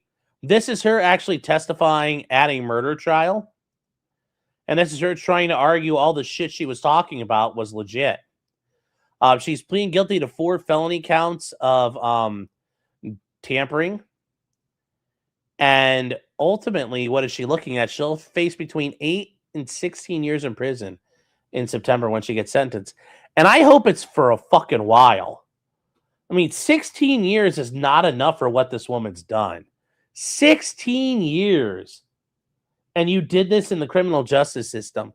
That people were sent to prison. A guy got sent to prison and then he got released because of you. You know, she failed to troubleshoot issues within testing protocols. It didn't document things. She did whatever the fuck she wanted. And her word was treated as the word of God. Deny the plea. No, the plea's been accepted. I would not have accepted that plea. What was her reasoning? She didn't want to lose her job. She wanted, you know, like, people come to you. Your job is to deliver results. And guess what? She wanted to please people and she could do whatever she wanted. And she was able to get it done right and people applauded her. There's a Netflix special about the lady who was doing all the drug testing in Massachusetts that had fucked up. And you hear about it. It's all about people pleasing. You want to be seen as the rock star and awesome. Yeah, it happens. This stuff that tends to happen in these positions. People also believe that they're doing the right thing. They're helping put bad people away. And they're like, yeah, he's probably guilty anyway. I mean, that's a very common thing. But if you Google state crime lab scandals, it's a growing trend. It's a growing thing. There's a bunch of them. Illinois had a problem. Illinois had a problem where, thousands of marijuana-based DUIs were tossed. 18 people got fully exonerated. There in Massachusetts had the drug lab scandals. That's where a woman named Hannah Dugan and Sonia Farak, that's the one where they did a Netflix special on. But there's so many of these things that happen now. There's so many of them. Over the years.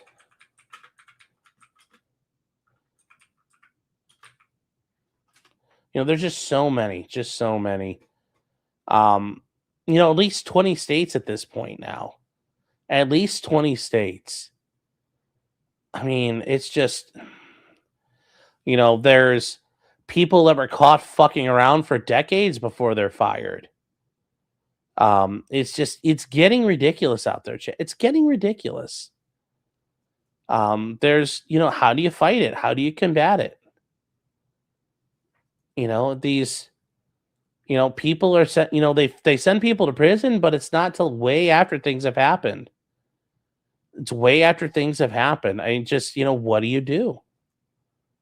What do you do? There's pressures to perform. And, you want to keep your accreditations. You want to be seen as awesome. There's all kinds of problems here. Remember the bone cadaver dogs? Yeah, and you see things like the FBI making up like their hair follicle unit. That ended up basically they had to admit, yeah, we kind of just make this shit up. All kinds of problems. LA's had scandals. Like over 20 states have had state crime lab scandals, and then there have been smaller ones too. Kale says, I remember Dennis Fung. Yeah, I do. How you doing, by the way, Kay?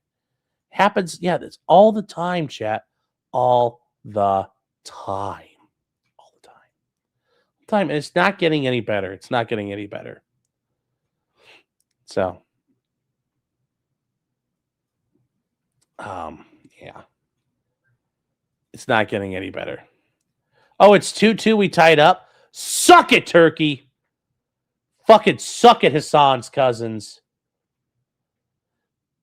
So, RIP to fathers in child support cases. Well, that stuff generally, that DNA testing gets sent out to because child support agencies, at least here in Ohio, the way they do it, that goes out to like a third-party company. That doesn't happen there. So, yes, just stop being poor and hire your own crime labs. Duh. And Kurt, how you doing, brother? Hope you're doing well. Yes, Marlene says, yes, the West Virginia one was a big one, the Fred Zane. He died before they could do anything about it, but it's sad. These people got away with it. Dennis Fung was in the OJ trial. Yes, he was. He was the LAPD crime lab guy. Barry Schenk and him went to battle over many, many, many things. You're not in Ohio anymore. Spiritually, I am. I'm in Alligator, Ohio. So here in Ohio, I didn't realize it until I said it. Sorry. Garrett Pace says, suck it, you donkey raping shit eaters. It's an interesting way of calling the Turks. You must be Armenian a little bit. Yep, it's a 9-day cross-examination, yeah. Barry Schenk took Fung to the woodshed. Beat his ass, chat. All right. Couple other things here real quick, chat. Carmelo Anthony. There's a bit of an update for him. Carmelo. If you guys have not seen the picture of him now, here's our darling baby boy. You can see him right there. That's his picture now in jail. He shaved his hair off, and now he's like, oh no, I realized I made a bad fucking decision. Well, in the meantime, his attorneys, he filed a notice of appeal, and he says, I'm appealing. I am indigent. I cannot afford to defend myself. My mom and my dad spent all the money from GoFundMe on a new Escalade. that's got rims on it. I'm too poor to employ counsel to represent me on appeal, and too poor, to give a security for the statement of facts here. And I asked the court to appoint me an attorney, and I can't afford the transcripts. So what happened here? Well, he signed, and it sounds like he signed over the phone or did it through some glass, or he made his mark. So therefore, yes, he is asking for all of this. It does sound like this got granted by the court. So Carmelo is getting a court-appointed counsel. But something weird has happened in the meantime. This came out this week. A new legal team has jumped in. Once again, chat, a bunch of attorneys are joining in who are claiming to serve pro bono, and totally aren't just like there on their own to make fucking money and grift. But, that's what they're going to do. He's got more activist attorneys helping him, and it's like, that's not going to help you, man. That's not going to help you out. These guys, anyways, a team of leading appellate, civil rights, and criminal defense attorneys announced they've taken on the case, and they will review the trial record and pursue all available avenues of appeal. Who are they? Well, a guy named Russell Wilson. Never heard of him. Gary Bledsoe. Never heard of him. He's president of the Texas NAACP. Guy named Michael Ware. Never heard of him. Brooke Cluse. Never heard of her. But she is from the Ben Crump law firm. Like, oh, totally. That's totally going to be legit. I'm sure. Like nobody's going to skim any money there or do anything like that. Yeah, Chad, I'm sure totally not going to happen like that. Our appellate team has been retained following the conviction to conduct how they've been retained. Well, I mean, they say they're pro bono, but they're also retained. We recognize the profound loss suffered by one young man's family and the uncertainty facing another. And we extend our respect to everyone whose lives have been changed for everybody's events. Our responsibility is to determine whether a legal error occurred. None did. And to ensure every issue supported is vigorously presented on appeal. It's not going to be. Like, there's literally nothing there. The appellate process exists precisely for this purpose. No, he's going to lose, and you guys are just wasting time. I need to be the white man's Crump. You know how much money fucking Crump makes, dude? I'd have a fucking yacht. I'd have a yacht, man, I'd have a yacht with the flag. I'd have a yacht with the flag saying chillin' the most. And I would rock that bitch up and down the coast. That's how much money I could have. That's how much money I would have if I was Ben Crump. Or even B. Ivory Lamar. Let me tell you what, chat. Let me tell you what. Okay, I think we are almost... we're almost there. We got one last story, chat, to get to. Here. And this one's kind of an interesting one. And how this works. And as much as I do this,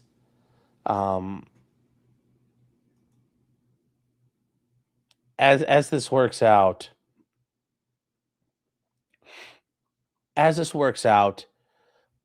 the way the courts involved in this have done things, you're like, doesn't make a whole lot of sense here. Yeah, I moved to Florida to be Noel's lawyer. Yes. No, it's not Russell Wilson, the lawyer. No. Yeah, I have news experience. I can work the press. Where does the money come? The money's flowing from somewhere. NGOs. It's always NGOs. So imagine trying to get clout off a young Nibba murderer. Yeah.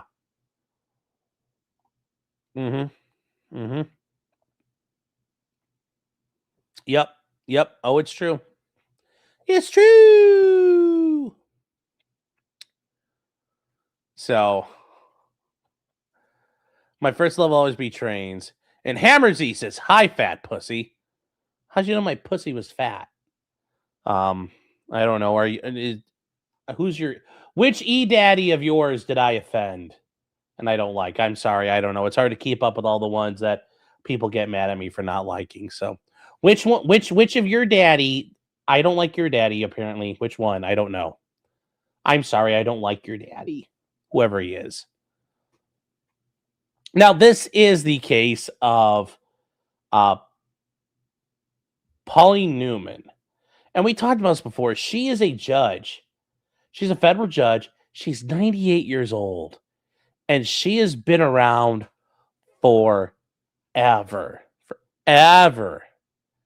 And we talked about this before. She's like old as dirt. This lady was around when fucking Hammurabi was like, she was a judge during Hammurabi's time. But this is the case of Pauline Newman. And she's just been around forever. She is a judge who she served on the U.S. Court of Appeals for the Federal Circuit. And remember, there are 13 federal circuits. And we've talked about how those are all set up. And this is its own circuit. And it does trade, patents, trademarks, veterans benefits, and claims against the government. So it's a separate little court system that's got a special little role in what they do. She's been there since 1984, chat. She has been there longer than she's been a federal judge longer than I've been alive. She has been there longer than I've been alive. Think about that. Think about that. Yes, was she appointed by George Washington? No, she was appointed by Reagan. But she is 98 years old. And she authored more than 300 dissenting opinions, earning her the nickname the Great Dissenter, which honestly tells me a lot. I'm sure she's kind of insufferable as a person. She sounds like she's a bit of an asshole in her own right. I'm sure she's not the best to want to hang out with. Like, I'm sure nobody likes her. But anyways, 3 years ago, the Judicial Council for the Federal Circuit, which is the circuit judges in active service. Remember, if you're active, you have a full caseload. If you're an older judge, you can do what's called senior status, where you can quasi-retire. You still can retain your office and a clerk and have some staff, but you have to take on still quite a bit of a caseload. There are judges who are senior status who don't do too much. They lose their clerks, they lose their office, and they get to come in and still hear things, but they like pick and pull at cases. They don't have a full docket. Yeah, she keeps living due to spite. Yeah, she was originally appointed by King George. Yeah, she has a royal warrant to take the bench. Yeah, she was there with Blackstone. She went to law school at Blackstone. But anyway, they suspended her from hearing cases. Now, this is where it gets sketchy. They told her she could either retire or consider senior status. So if they were really concerned about her capability and her competency, they should have just said, you have to retire. But they didn't do that. They said you could also do senior status, where you still take on a lighter caseload. But if, these two don't jive. Reality, when you think about it, think about this. These two don't work together. How can you be on, if they're concerned about her abilities, how can you do that to her? I mean, if you're concerned about her character and fitness and her ability to be a judge, just tell her to quit. But no, if you don't quit, well, you can kind of do whatever the hell you want. And this doesn't make a whole lot of sense here. It sounds like she's pissed some people off. Like I said, I think everybody fucking hates her. So what happened? She refused all of it. So the chief judge then filed, she entered an order that identified a complaint against her. And she says there's cause to believe her health has left her without the capacity to perform the work of an active judge. And her habitual delays are prejudicial to the administration of justice. I mean, this lady looks like she's, been around forever. I mean, she's 98. I don't think I'm living that long, though. So the filing, we talked about this filing before, referenced health issues in 2021, a fainting episode in 2022. And that's funny because this happened But Ruth Bader Ginsburg was famous, and you guys have seen, we went through these. Ruth Bader Ginsburg, if you Google the Supreme Court sketches, there are sketches where she's just like this. When they're drawing people doing oral arguments, she's just like this. And she's just out sleeping. Happens all the time. They investigated her fitness and ordered her to submit to neurological and neuropsychological testing. They said that she should turn over records. She provided experts from 2 doctors. They recommended she's not permitted to hear cases for 1 year. And they approved this back in 2023. But she asked a judicial conference to hey, appeal this. And they rejected her arguments in 2024. They renewed her suspension for 2024 and again in 2025. So she filed a lawsuit. So this is bullshit. Well, the Court of Appeals for the District of Columbia ultimately ruled against her, citing the ADA. And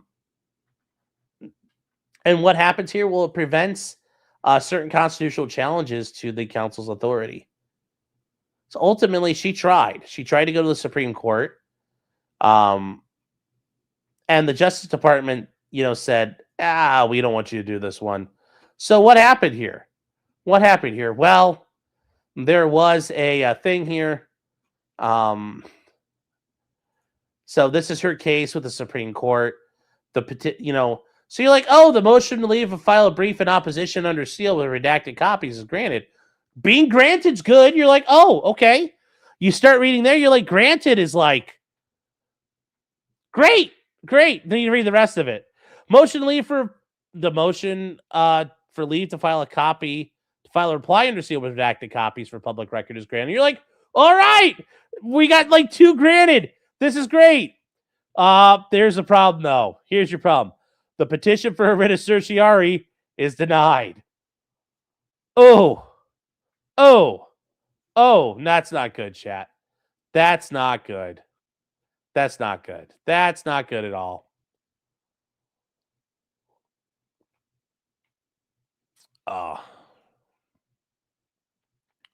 Yeah, she ruled on Jim Crow laws, yes.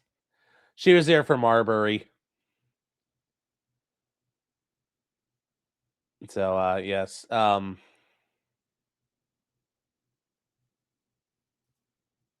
Bob Johnson says she went to alchemy school. Yes. Hold on. What were you saying? How much blood did she have to bathe in daily? That's very funny. Yeah, Kurt says she fucking invented the federal circuit. Yes. They hope she would die. I think they're hoping that she just dies. Yes. Didn't they determine Ginsburg was actually a zombie? Yeah.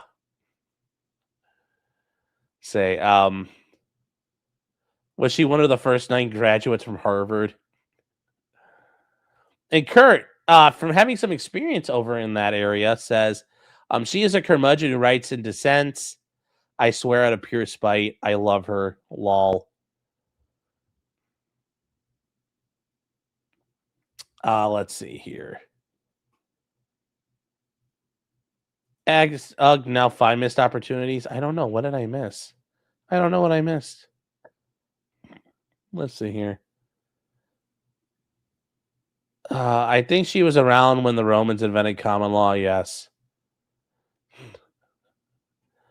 Seamus is pretty cool to see. He also had his discharge card from World War II. I don't know. I missed what we're talking about. She tested Socrates. Yes. She made him drink the hemlock. Yeah, that's what I mean. This lady's been around since fucking Hammurabi. She was the notary for the Magna Carta. Yes, cantankerous people never die. That is true. That's true. David Hinkins says, this is the lady who everyone thinks has dementia, right? Yeah, but who knows? I think it's just everybody fucking hates her, and this is an excuse. Gryffindor says Judge Newman was treated unfairly. It does sound like it a little bit, but we don't really know. I mean, it just sounds like she might be an asshole too, but this could be purely political. So it could be purely political. We just don't know. Yeah, she welcomed Gandalf off the boat from Valinor. She filed an injunction for the Battle of Helm's Deep. Yeah, there we go. As a notary, I approve of that joke. Well, I'm a notary too. So, all right, guys. All right, moving on to the last thing. The last thing. We talked about this as an ongoing thing here on the channel. The Texas Antifa cell, who, if you guys remember, in 2025 on the 4th of July, launched an attack on the ICE detention center out in Alvarado, Texas, at the Prairie Land Detention Center. And this is, hold on here, guys. We actually have some updates on some of the information. We have some updates on some of it. They were charged. They were charged under multiple statutes for terrorism. Remember, a cop got shot. And if you guys remember, we are going to use the maps on the maps here for you guys to remember what happened. These guys showed up out in Texas to the ICE facility. And remember, this is where they did this. So what did they do? They drove out to this ICE facility in their cars, and they disembarked, and they pretended to be resistance fighters, and they trumped along in the woods, and they set up like over here and started launching fireworks at the ICE facility. When the guards came out and a police officer came out, they started shooting at them. They shot a cop in the neck. Did not kill him, but almost did.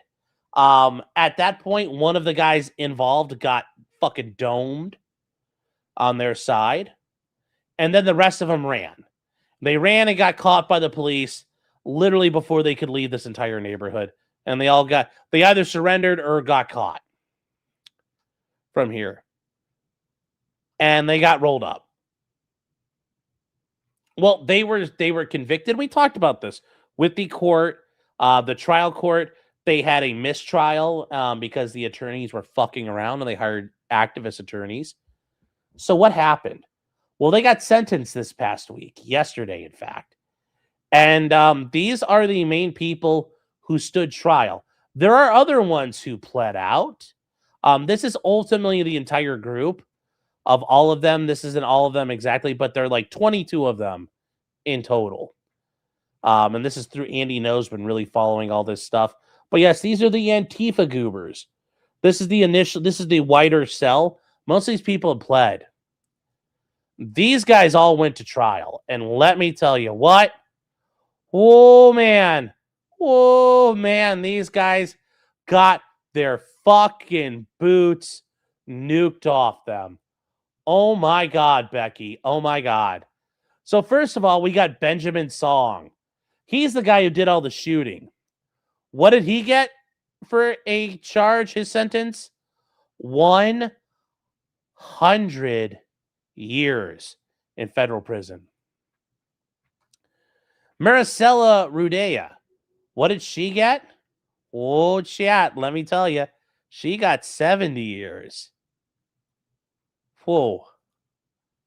Cameron Arnold. Savannah Batten, Zachary Everett, Bradford Morris, and Elizabeth Soto.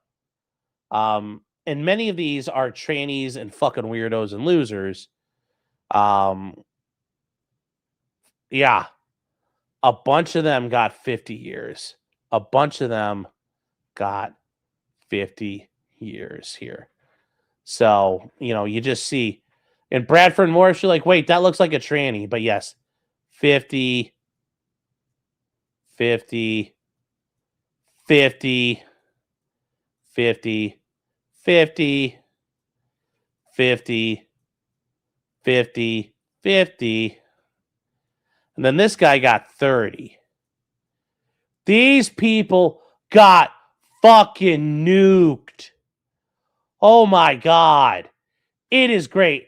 It is great. Oh shit. Sorry, chat. These people here. Look at what they got for their sentences. Chat. I got it. Sorry. I only have the one screen because my video card's getting fixed. We got it now. We got it. I pamper your tampers. Tamp your pampers. Come on, guys. Like, fluff up them tampons. We got you. 50, 70, 100 for the guy who did the shootings. Just total Antifa death. Total commie death. And this Daniel Estrada guy, they actually keep making a big problem out of this. They keep crying. And this is a great example of these people whining and crying about it. It says, bro got 30 years for being part of a book club and handing out pamphlets. Well, that's not what happened. In this, and I hate how they do this. They call, like, they're so cringe. These people are so cringe. So what are they saying happened here? So what did Daniel Sanchez Estrada do? It sounds like he needs to go back anyway. So he was not at the protest, but he was convicted of concealing documents and records after the prosecutor says he moved left-wing zines or zines. Why don't they just call them magazines? It sounds so gay. It's a magazine.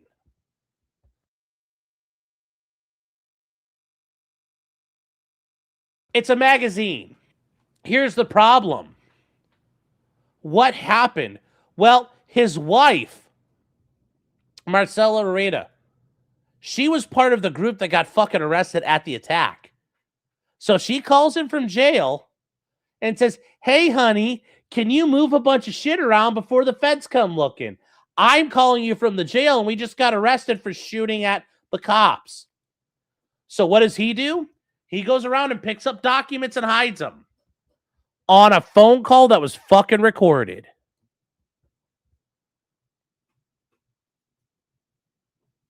So,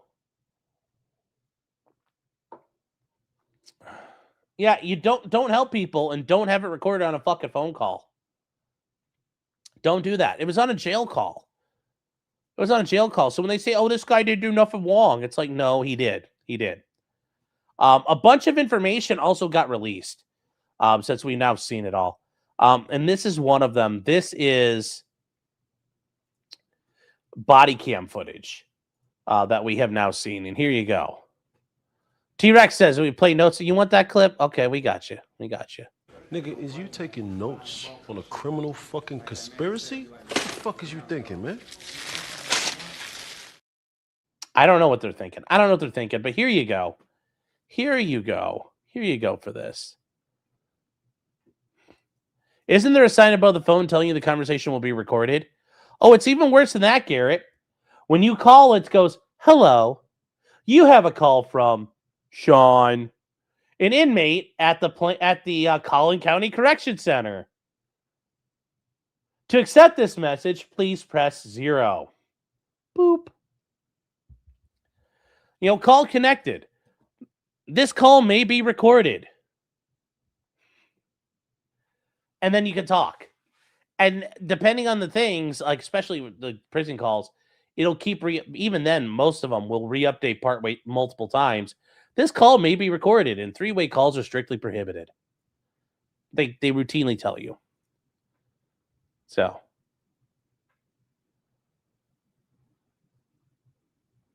But I can't read. Yes. So is it recorded for quality assurances? A little bit, yeah. Oh, we got an MLS raid. David was doing Legos tonight. Yes. Hi, David and MLSers. But anyways, this is the officer who got shot. Here we go, chat. Let's look and see what happened here. Here we go. He's running! Get on the ground! This is the cop who got hurt. This cop who got shot. I'm hit!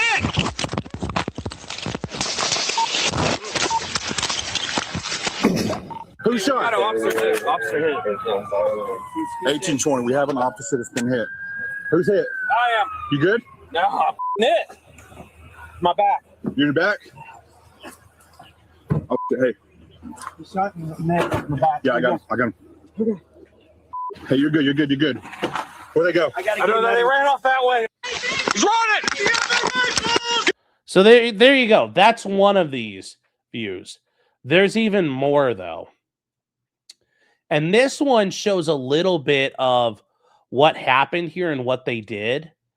And we're going to get to this here. From the moment the first police And this is these people running in the aftermath of the attack. officer arrives, Hey, stop! it only takes seconds He's running! And this is a little bit of rehashing. Get on the ground! before he's shot in the neck. He survived and recovered from what federal authorities call a terror attack outside a North Texas ICE detention center on the 4th of July. Do not move! You will be shot! You're seeing the shooting and its aftermath for the first time on video obtained by WFAA. Don't move! Put your hands! The feds charged more than a dozen people. I mean, just look at these fucking goobers. Look at these fucking revolutionaries. You know, they wanna You're seeing the they're shooting. the vanguard of the communist revolution, fighting people. Oh, it's gonna be them saving us from the chuds. I mean, look at these fucking goobers. Look at these fucking goobers. Look at these fucking goobers. Did they have a full auto AR? No. They probably had like an FRT in it or something, but I don't think that's ever been established. Absolute garbage from these people. Absolute garbage from these losers. For the first time on video obtained by WFAA. Don't move! Put your hands! The feds charged more than a dozen people, calling them Antifa terrorists in a first of its And I know what people are saying, well, they're not Antifas. What do you want us to call them? They're left-wing communists. What do you want us to call them? kind case that led to a manhunt, then guilty pleas and convictions this spring. But that night, At least how many's with you? Now, answers! Don't know. video shows officers struggled to find I mean, look at them. They're just walking along. Like, once they showed up to fight, we're going to fight the revolution and we're going to break out the heckin' immigrants. Once somebody started shooting, they're like, I give up. everyone involved. I do not consent to search. I don't consent to the search. Okay, cool. I don't care. To search as well. Yeah, you got to consent, so I'm playing today. Dash cam audio shows others were more cooperative. I'm just a peaceful protester. State charges are still pending, and 9 of the suspects And that's the thing. They already have state charges pending, too. And Texas is going to nail them in the fucking wall. So have fun, commies. I hope your little LARP was worth it. are appealing their federal convictions. Reporting in DFW, I'm Cole Sullivan. There you go, chat. Yeah, lol, peaceful. Oh yeah, they are absolutely done. Where's Ronald Spears when you need him? Yeah. So this went on and on and on and on from there. And there's all kinds of things where these people, oh, free the prairie land defendants. They're so brave. They're trying so hard.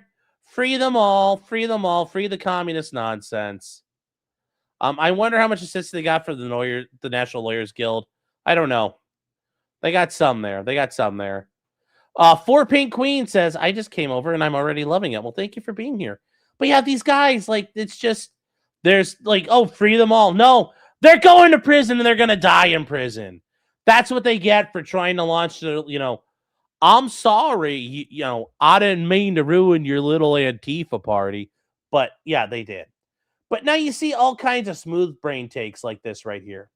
Wearing black is evidence of terrorism. Carrying a first aid is evidence of terrorism. Using signal is evidence of terrorism.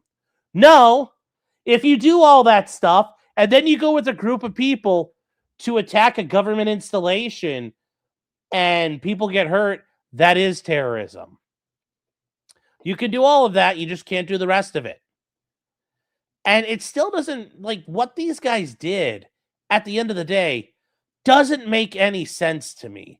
Because when you go back to this, like, if you're, the idea that you're going to attack the government and expect the government not to descend upon you is ridiculous, number one. Number two, 12 people attacking a facility like this, you would like, I mean, if the Army Ranger, if you got a Ranger battalion and you task them with this, I mean, you're going to have a company alone on the assault. You need like over 100 men minimum on the assault. Then you're going to have people like, blocking units, and other units interdicting in the area. Like, you're going to have support. The idea that 12 of them thought this was a good idea just shows you how out of touch these losers were. Just shows you how out of touch these losers were. And like, I didn't know what all my friends with guns were going to do when they showed. What the fuck you think they were going to do? And remember, when you show up with your friends, sometimes you're along for the ride, man. You got to be careful. Got to be fucking careful. Ends very, very poorly. Ends very poorly. Ends very poorly, guys. And guys, if you guys are here and you're new, please give a like. Get a like out there. Let YouTube know that I'm worth watching. We get them all out there, and we can just let everybody just dab on the commies. Dab on all of them, because that's what they deserve. That's what they deserve now. Yes, if they were competent enough to know they needed more people, then they would have competent enough to realize they're idiots. Yeah. I mean, but this is a whole thing here. But don't let these people confuse you about what happened. Like, this guy was not moving a box of magazines. He was concealing stuff after his little communist friends got arrested. And remember, chat, once again, 50 years minimum for almost all these people who wanted to go LARP as a communist revolutionary. I hope La Resistance was worth it. I hope La Resistance was worth it. I can't imagine it was. And apparently in court, a bunch of them cried. A bunch of them cried when they got convicted. So, Dark Lotus says, but they get pardoned when the left gets power. No, because they've got state cases. So it's going to be just like Tina Peters.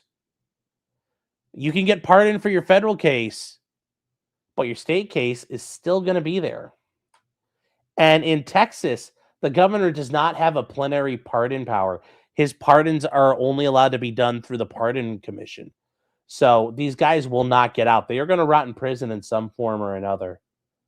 But yes, we are getting to that stage. But you know what? We didn't start the fire, chat. We didn't start the fire.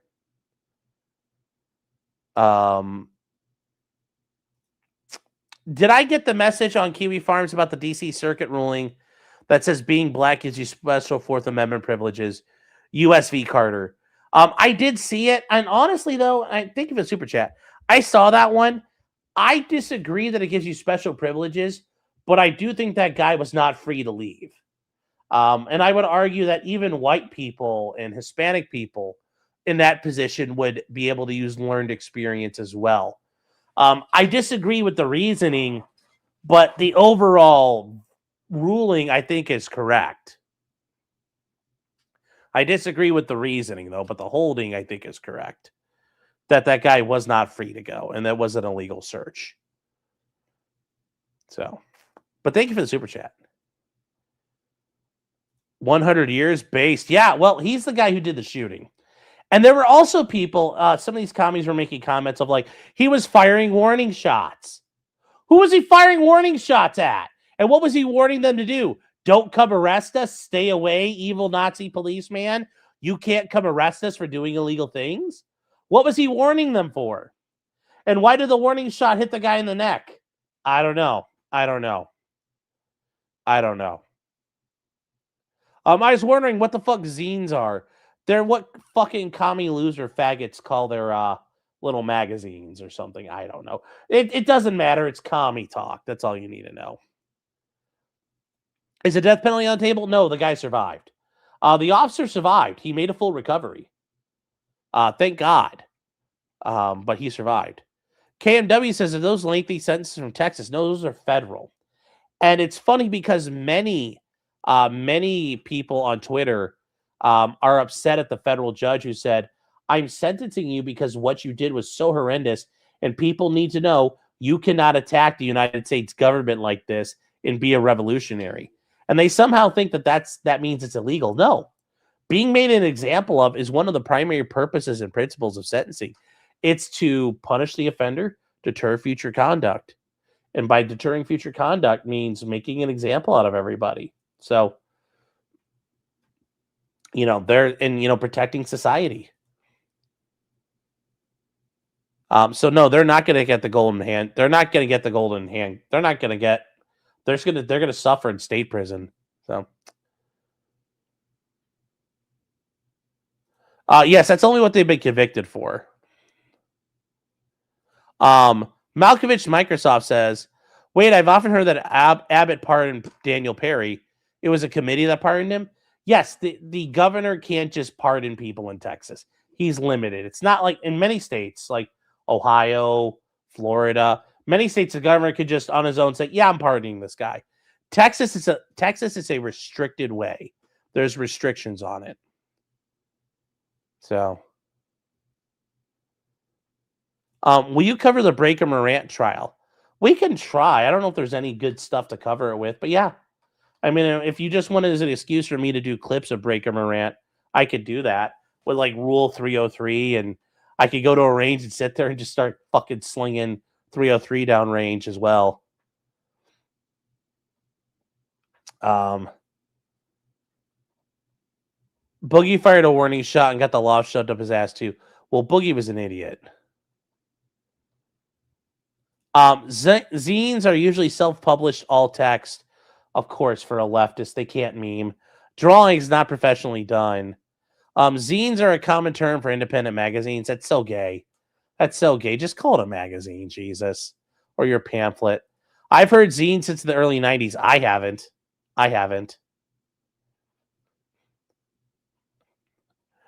I want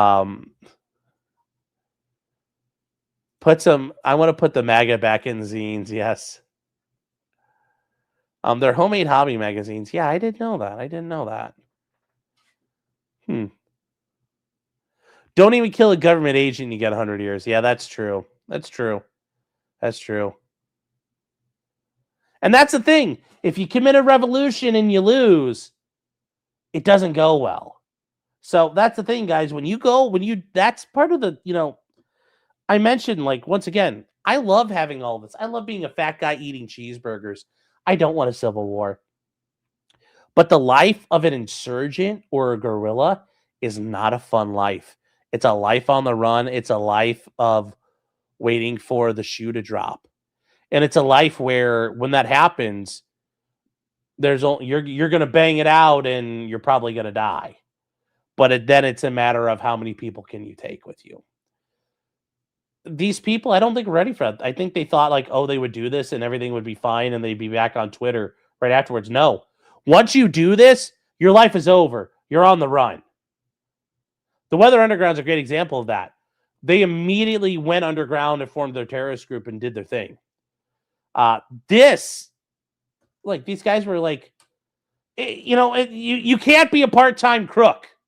You can't be a part-time revolutionary. You are fucking all in on that. And once you do it, that's it, man. There is no going back. You don't get to go back to your day job. Like, this is not how that works. I mean, yeah, there's things like the French Resistance and all that. But here's the thing. The French Resistance acted very, very, like, as a whole, if you were in a resistance unit, you didn't do a lot. You prepared and planned. But until like 1944, you weren't doing a lot of activity. Why? Because when you operate, the Germans would show up and they would start cracking down. And you don't want that because you get caught. So you lay low and then you strike when the time is right. Doing this shit, this is how you get caught. This is amateur hour.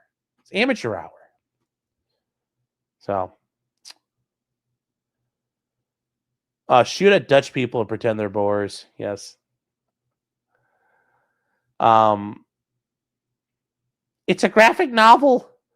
Yes. Japan loves zines. Boogie's a cancer fraudster. Yes.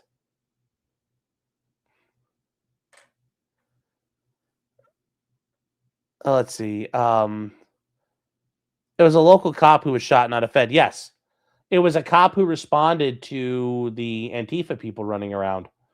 And he started shooting at them when they attacked. And he defended himself. Let's see here. What else you guys got? Redditor by day, terrorist by night. Yes.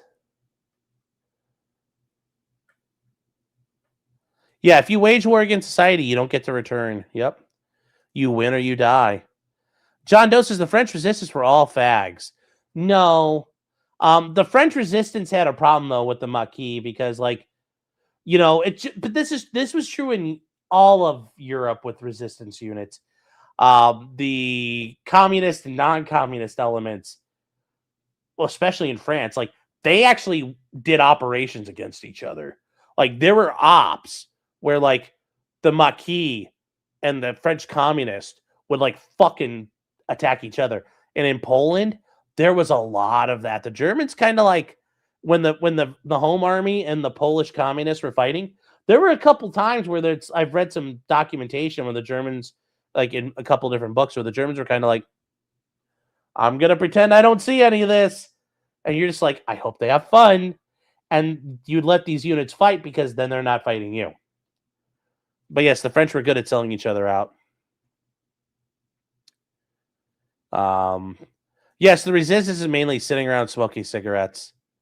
And yeah, that was the other thing too. The Germans would come in and kill everybody if you did too much. Yeah, they all see themselves as Che until their blood starts leaking. Well, everybody forgets the picture of Che surrounded by Bolivian commandos, as he's laying on a table full of holes, while there's a CIA officer behind the camera. Yep, ain't no such thing as halfway crooks. Well, that's the other thing, too. You say the cops are all mass murdering, evil Nazi Gestapo types, and then you get surprised when they fight back and come after you like the Nazi Gestapo. It's like, oh, I didn't expect them to send me to prison. It's like, what did you expect to happen? What did you expect to happen? Let's see here. Let's see. Che Guevara was smart enough to constantly change his appearance to stay as mobile as possible. Yeah, that was the thing. Che Guevara lived a life on the run. Like, most people don't realize that. When he wasn't in Cuba, the CIA was actively hunting him down in South America. And eventually they caught him and killed him. Yeah, and that's the thing. The Chinese communists during World War II, they barely fought. Every once in a while, they would have a battle with Chiang Kai-shek's men.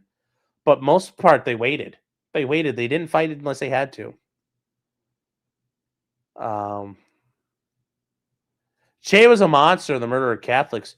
Che murdered everybody. And it's funny, if you want to read stuff, read about like how Che Guevara thought of the Negro. He called them lazy and indolent. He hated everybody who wasn't white, which is very funny. John Doe says Los Pepes showed Che their memes. Los Pepes, they didn't show Che. Los Pepes fought the FARC and also the cartel. But that was in Colombia in the 90s. Yes, Che was captured with an unfired rifle. Yep. Let me see here.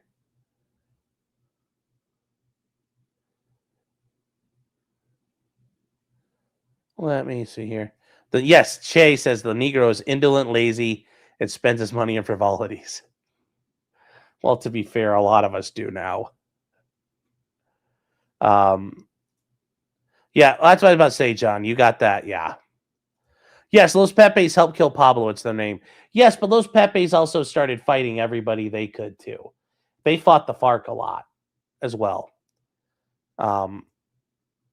Yeah, that's why I said it's in Colombia. I think, John got that a little wrong.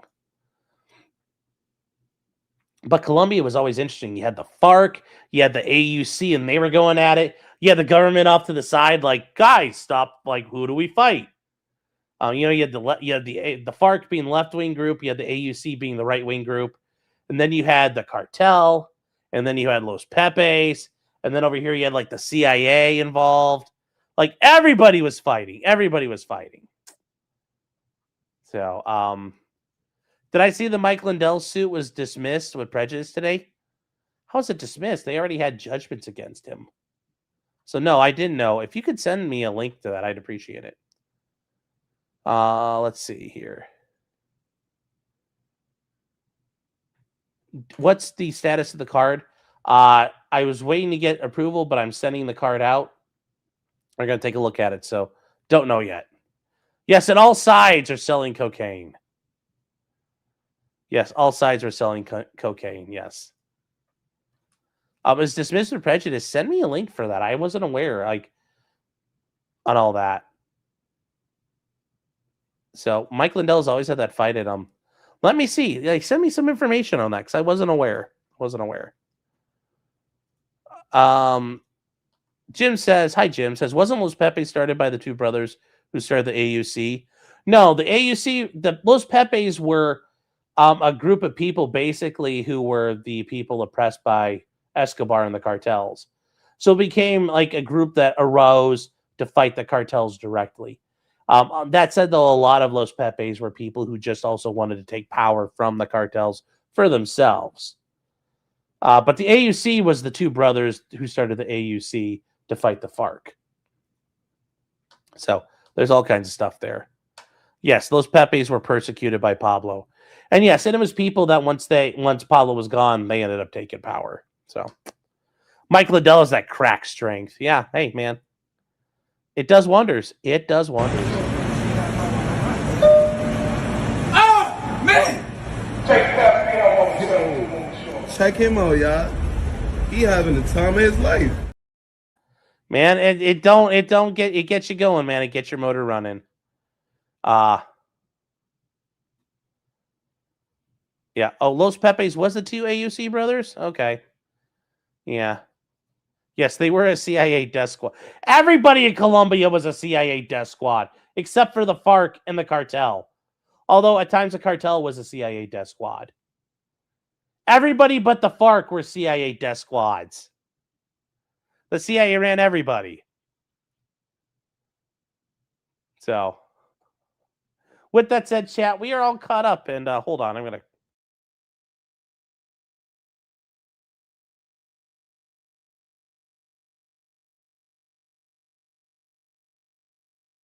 Anyway, chat. Woo. That cough is there. So for here, guys, we are all done for tonight. God, we got it done in good time. Good time, guys. Thank you for being here. 400 people. No model stream tonight, guys. We are going to go over to Locals, potentiallycriminal.locals.com. 1 month with the free promo code Ice Storm. We are going to go hang out over there as we normally do and intend to do. Guys, if you're new, please like, subscribe. We do this every Thursday. And then we do stuff all the time. Monday morning at 10 a.m., we will be live waiting for the Supreme Court rulings to drop. Remember, there's a lot of good stuff out there. Birthright citizenship, mail-in voting. There's all kinds of stuff we need to know. Whether or not the president can hire and fire people off these committees and commissions at will and do what he wants. We'll find out if Humphrey's executor is done.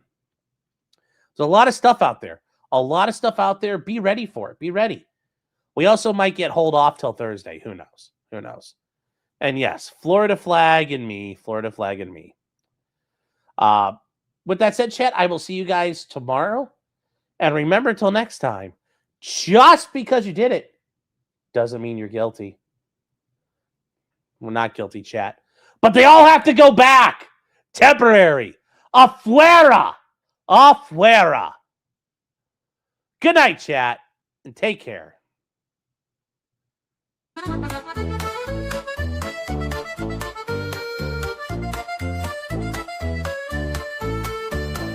Weapons, blacksmithing, and models of planes, esoteric works, and even some trains. Much merriment had while drinking White Claws, tips on hunting, and even talking the law. Whatever you do, just don't talk to cops. Even when they nab you on illegal stops, just 'cause you did it doesn't mean you're guilty. But please talk to a local attorney. Was that the fat guy?